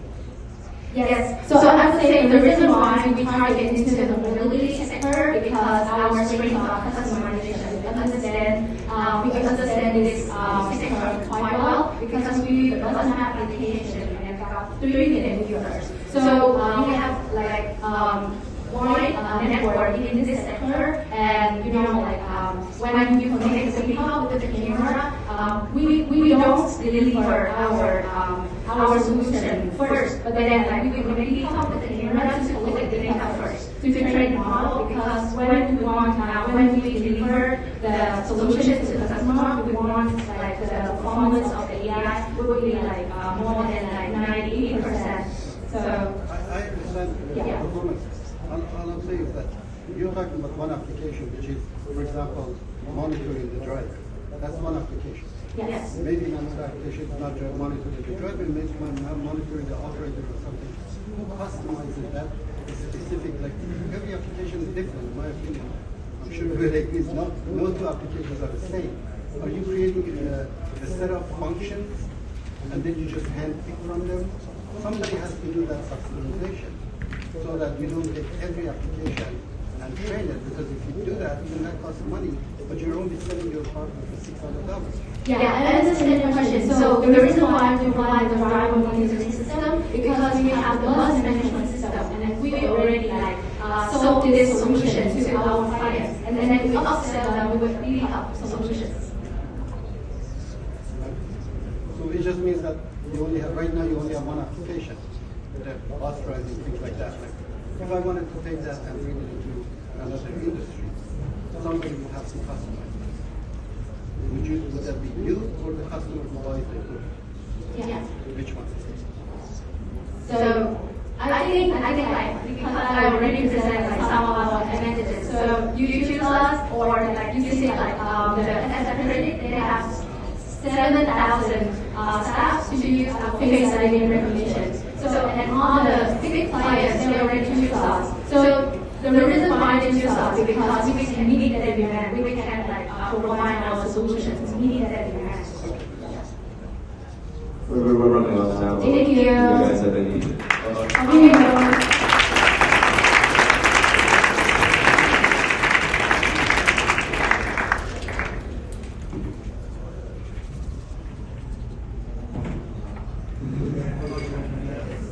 Thank you, the team, and this concludes the presentation, the last presentation of the day. And but the show is not over. We are moving on to the charity section. So if you were at VietChallenge last year, you probably remember the announcement of Project Carry Forward that they need support Indian children who are all from COVID-19 impact. A lot of you have made a contribution that day, and today we are pleased to provide you with an update on the project. With that, we'd like to welcome Mr. Ho Chuan, founder and president of Audit, founder of Steam for Vietnam. Steam for Vietnam was founded just over 2 years ago with the aim to provide world-class team education to Vietnamese children.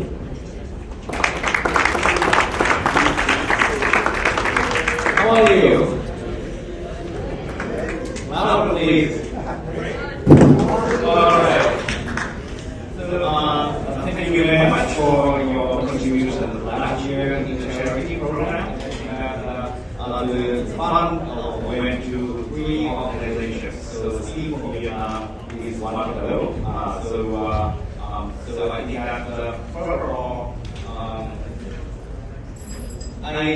before coming here, you have Mike, right? We have six teams come to the final round. You want to have 1,000 teams come here every year? Yes? Let's do it. Right, so that Mike would not have enough engineer or have enough income of the next generation. So that's the reason why we have STEAM for Vietnam. With the goal of bringing the world-class STEAM education for kids in Vietnam for free. And in the future, we have the next generation of global citizens that come and compete globally. So that's the STEAM for Vietnam. And then I would like to invite VietChallenge, who is the CEO of STEAM for Vietnam, to come here to share with you how we are going to do it.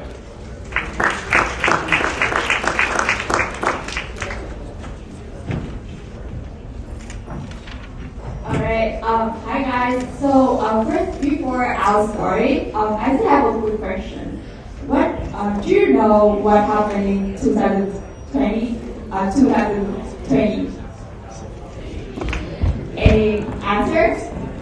Who knows about answer? Could raise your hand. Alright, how about you? What happened in 2020? What did you say?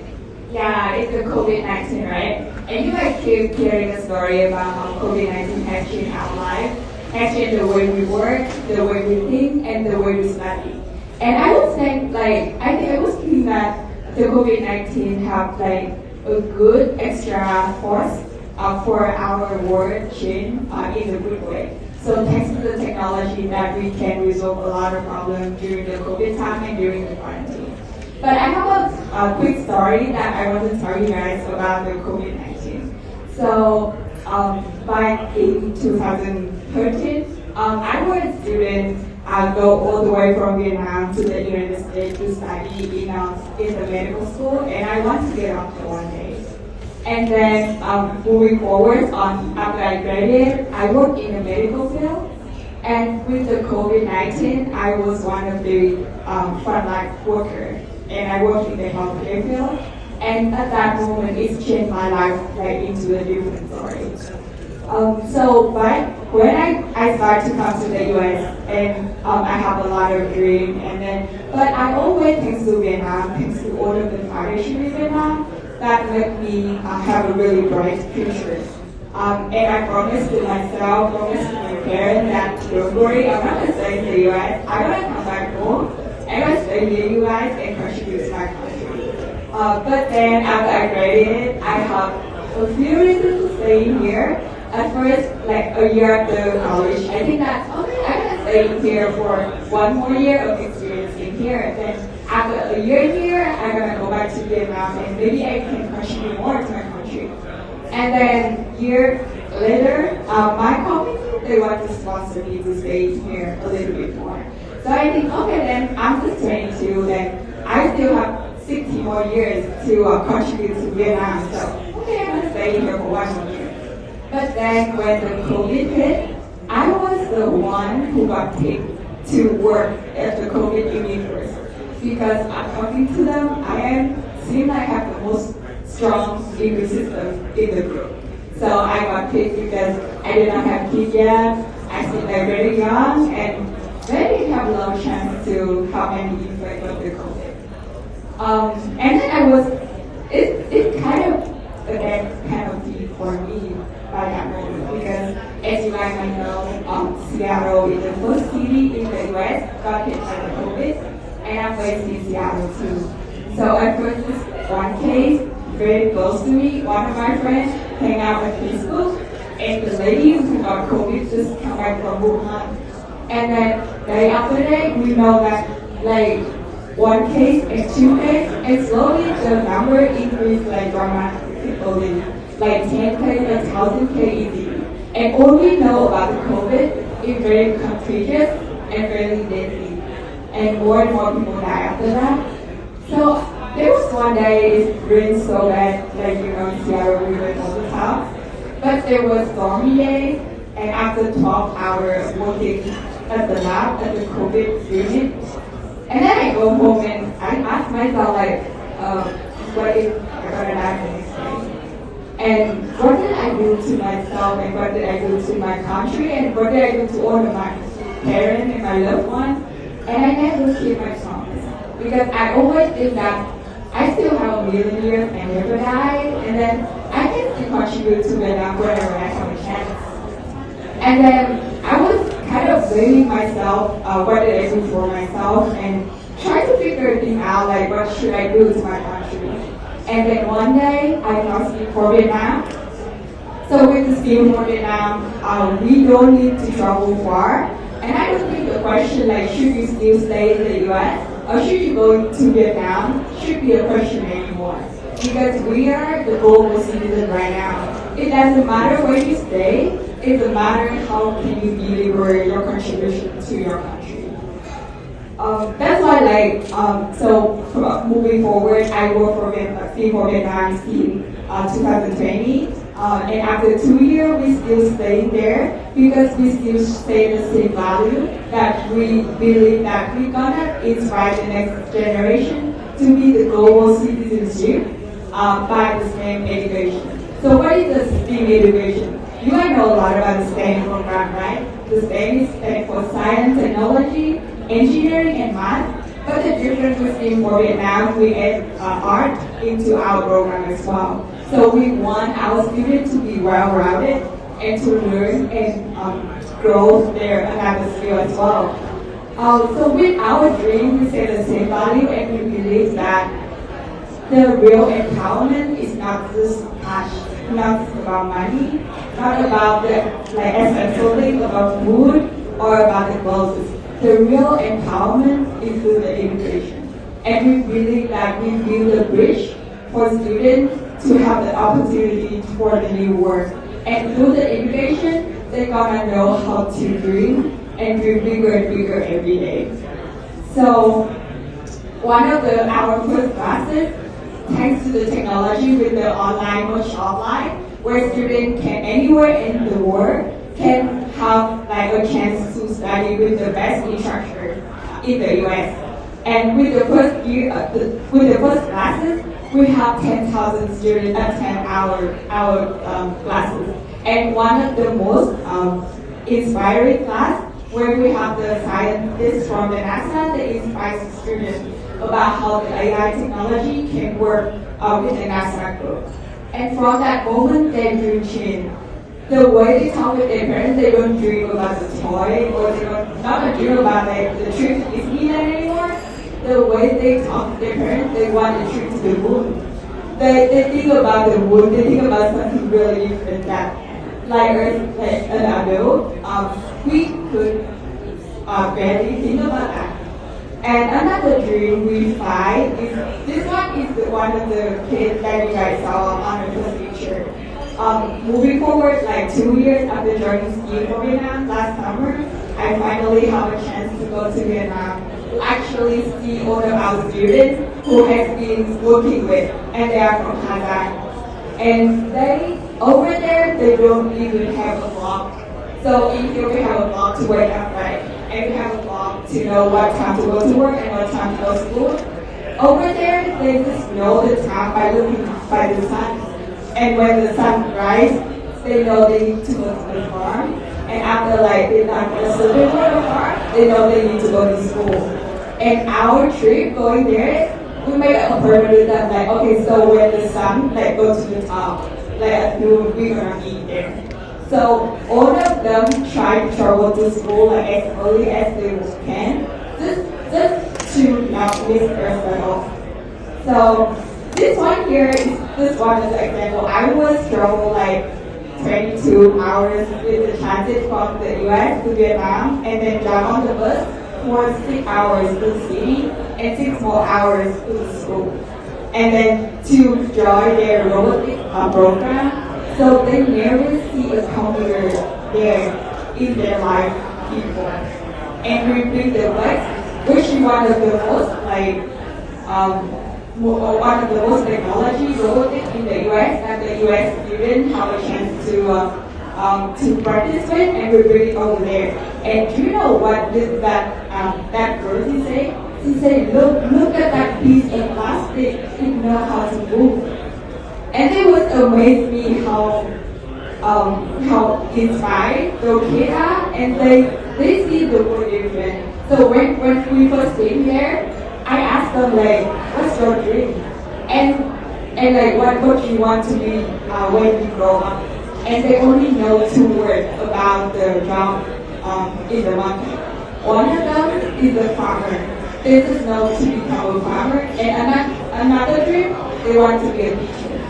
That only 2 vocabulary they ever have. So, and after that trip, they start to be born. They start to have a dream like if one day they can go to the US, and if one day they can use the computer to programming, which they did not have much knowledge about yet. But unless they have a different dream, and they start to know how to dream more bigger and bigger. And this one here, you would have seen that guy more and more after work. He just finished his work in the farm, and on his clothes, it still have ribbon. And they just were amazed how amazing the plastic piece can move that quick, and like without, they thought it's like something they never see in their life. And after that trip, they have a different dream, they have a different mindset after that. And with the VietChallenge robotic, we have a bigger dream, not only like to teach the student how to use it and how to complete it, we make the dream different. So we make team from 0 to 50 team ever happen in the Vietnam. They have a chance to compete with each other. So they see the national robotic is not like something that go there. They go there to win the prize. They see the national robotic tournament is somewhere they go there and practice their skill and share the moment of knowledge. And after that, you know that like there was a team in Thailand, like very remote area. They form a group of like 20 students and teachers. They go together and by their own cost go to Hanoi just to have a chance to compete with another group, because they say to us that the chance to go to compete with a different team from a different province, it could be happen with just a certain group of students, the privileged group of students only. And if they don't see that competition, they could ever have that chance in their life. So to make our dream, so we just not like have the make our dream, just not only start with the education, not only with the education, we make the whole ecosystem to deliver our dreams.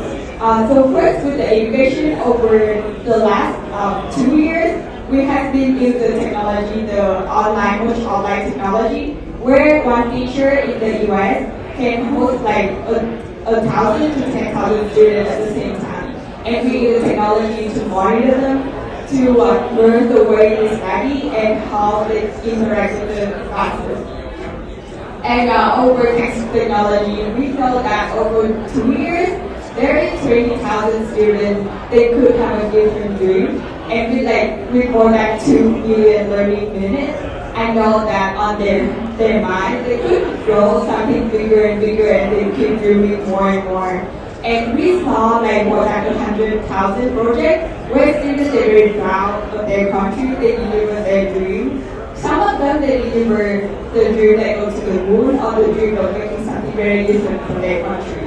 So we know that from that moment, their dream is turning into the whole different story. And well, not stop at education, we go more and more with the whole ecosystem. The reason we pick robotics because it helps to help students to increase the skill in engineering as well as the teamwork. And then with the hope in the future, we're gonna have like the team from Vietnam travel to the US this May. And for the first time, like the whole group of students gonna go to the US to compete with the competition to the world. And furthermore, with all the technology we have, it doesn't mean anything if the students don't have the computer. That's why we like to have the network, the STEAM Hub, where we provide the computers for students. Thanks to the Carry Forward project last year, we have a chance to buy 1,000 Chromebooks, where we can fund to hopefully like 50 STEAM Hubs across Vietnam. And after that, we have the whole system, we have the integration, we have the Chromebook, the technology. We hope to train the teacher and teaching assistant in the future, so they can have to introduce the work and the education, the knowledge to the student, so they can learn more and more, and they have the assistant on the spot for them. And last but not least, we want to improve the expert network, where we gather all of the professional working, like us in here in the US, can contribute to our system to deliver the classes for the students. So we work, we are non-profit, but we work like a startup, very lean startup, where you can just have to contribute, like if you have 30 minutes or an hour per week or per month, you can still contribute to our system and make a difference and make an impact for us. So all of us, I know that all of us have something to give. First, like if you are really good and you contribute with your expertise, you can volunteer with us. Just spend like 30 minutes to an hour to contribute to our program. Then you can like change and make an impact to the student as well. And if you don't think like you can contribute the expert or your knowledge to our program, you can share your work and share your voice. Spread out more words, more and more students are going to know about that.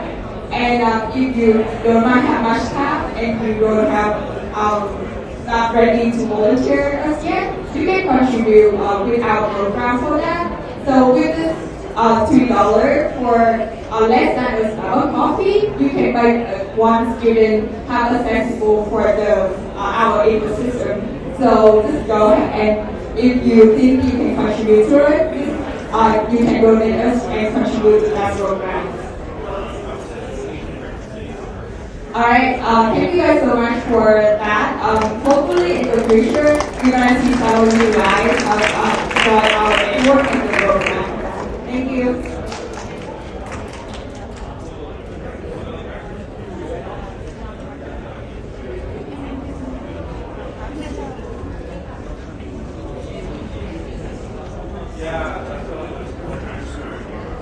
Thank you, Steve, for the wonderful presentation and sharing a lot about the organization. It's great what you guys are doing. We really appreciate you taking the time to join us today. So now we will have a 10-minute break, and during this time, our judges for now that we deliberate and determine the next winner of VietChallenge 2022. So feel free to walk around, and when we're back here in 10 minutes, we'll be revealing our next champion. Thank you very much.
You can quote them, disagree with them, glorify or vilify them. About the only thing you can't do is ignore them, because they change things.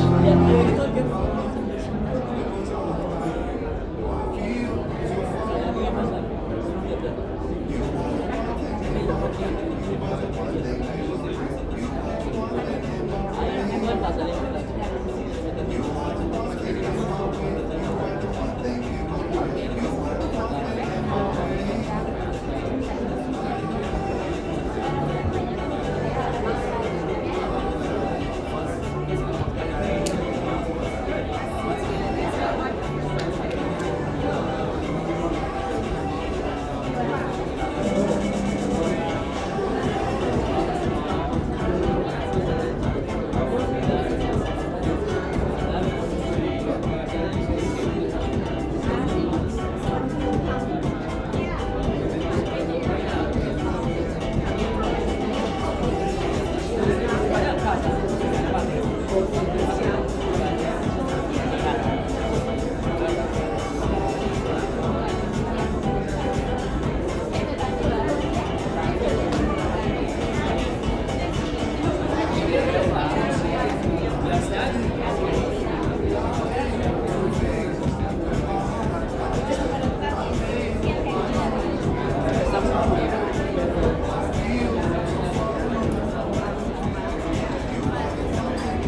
you.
Hi everyone. Hi, if you could please find your seat. The justice will be done in a minute and you will find out who is going to win VietChallenge. So please get in your seat.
Here's to the crazy ones, the misfits, the rebels.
Guys, please. Hi everyone. Yeah, please get back in your seat. We're going to announce the winner this year.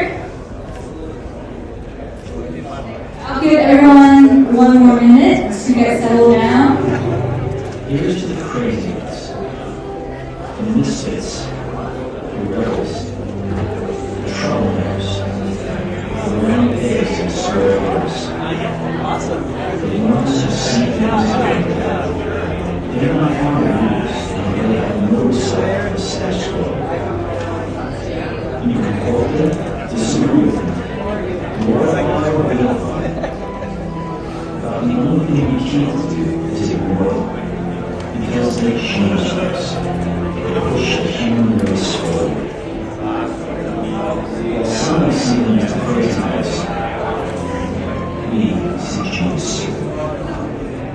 Because the people who are crazy enough to let they choose to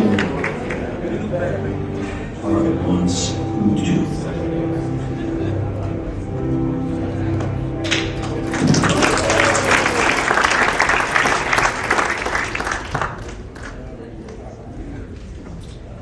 The people who are crazy enough to think that they can change the world are the ones who do. When Steve Jobs said these words back in 1997, he was referring to history's most prominent change makers who set the world on a different trajectory because of their transformative legacies in the arts, sciences, philanthropy, technology, and business. Today, these words apply to all of you in this room who are working relentlessly to create your very own legacy, and to our spirited founders who are working to create solutions that may one day change the world. I congratulate to all of you for picking a path filled with the unknowns in pursuit of your mission to better the world. You are all winners today. With that said, I would like to welcome on the stage Ambassador Ram Hwang Zhang, the permanent representative to the United Nations. Please welcome him with the honor of announcing VietChallenge 2022 winner. Thank you very much.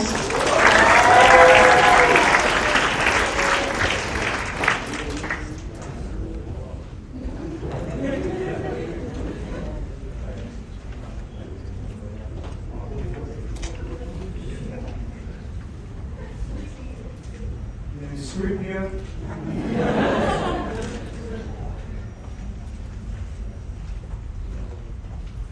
What are we going to announce?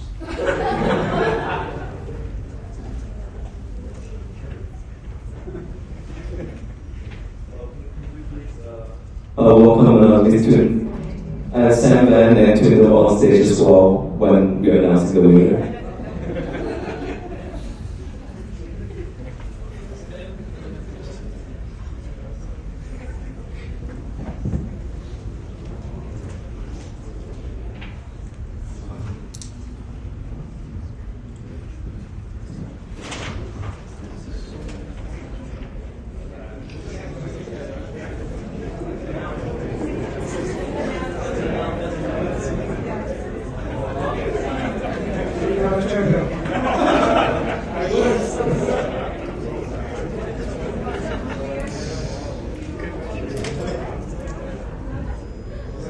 Before we announce the winner, I just want to share that he's very intimidating media this podium. We found a very powerful judges.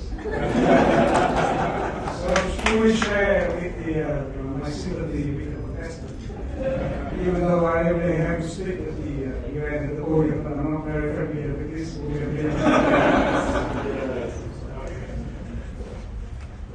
You're absolutely right. As long as I'm sitting in the back. And I just want to share with you that when I work in the way and share our views, our leaders, and ambassadors. The common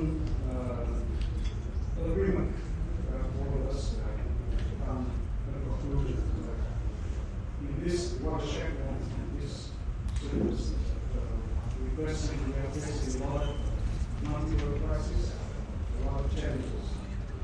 And one big question is how we can find all these huge challenges, and how we can, I would say, genuinely, and all of us, Secretary General of the UN, the ambassadors, and the other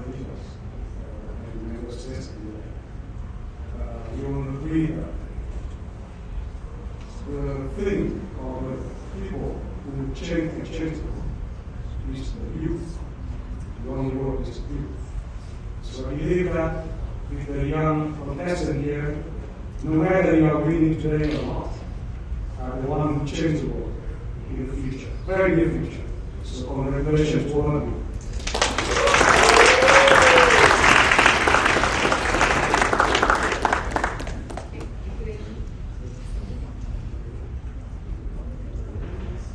So we have the results? Yes. I think it's Trump always.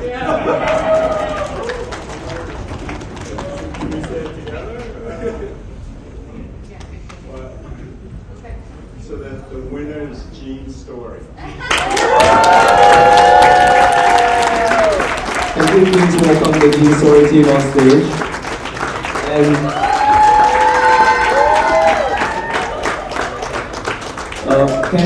can we please welcome Mr. Chen Zui-dong, Deputy Minister in Planning and Investment, and Ms. Anh Do, Managing Director at Indus Capital, come on stage to give out the prize to the winner.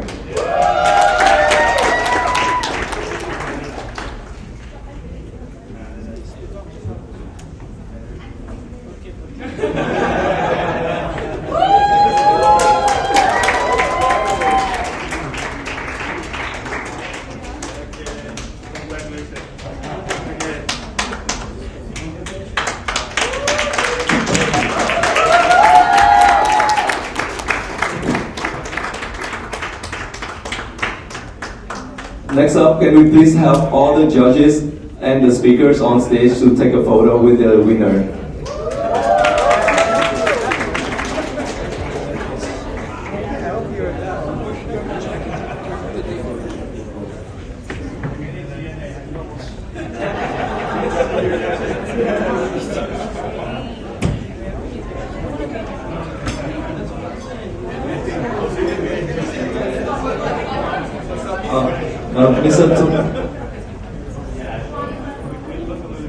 Mr. Tonton, when do you want to go on stage? Where is he right now?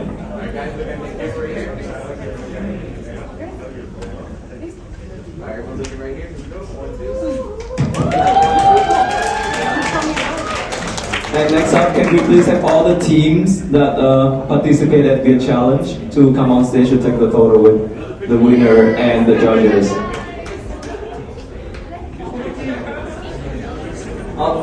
All the contestants, teaming contestants. Everyone stay. The contestant, please come on stage. Come on.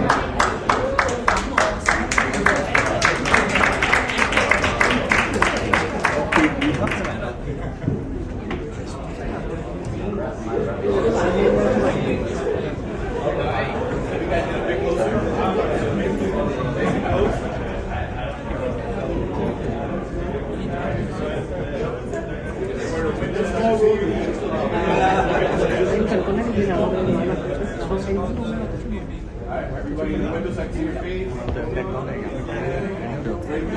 Here we go. All right, everyone look at the camera right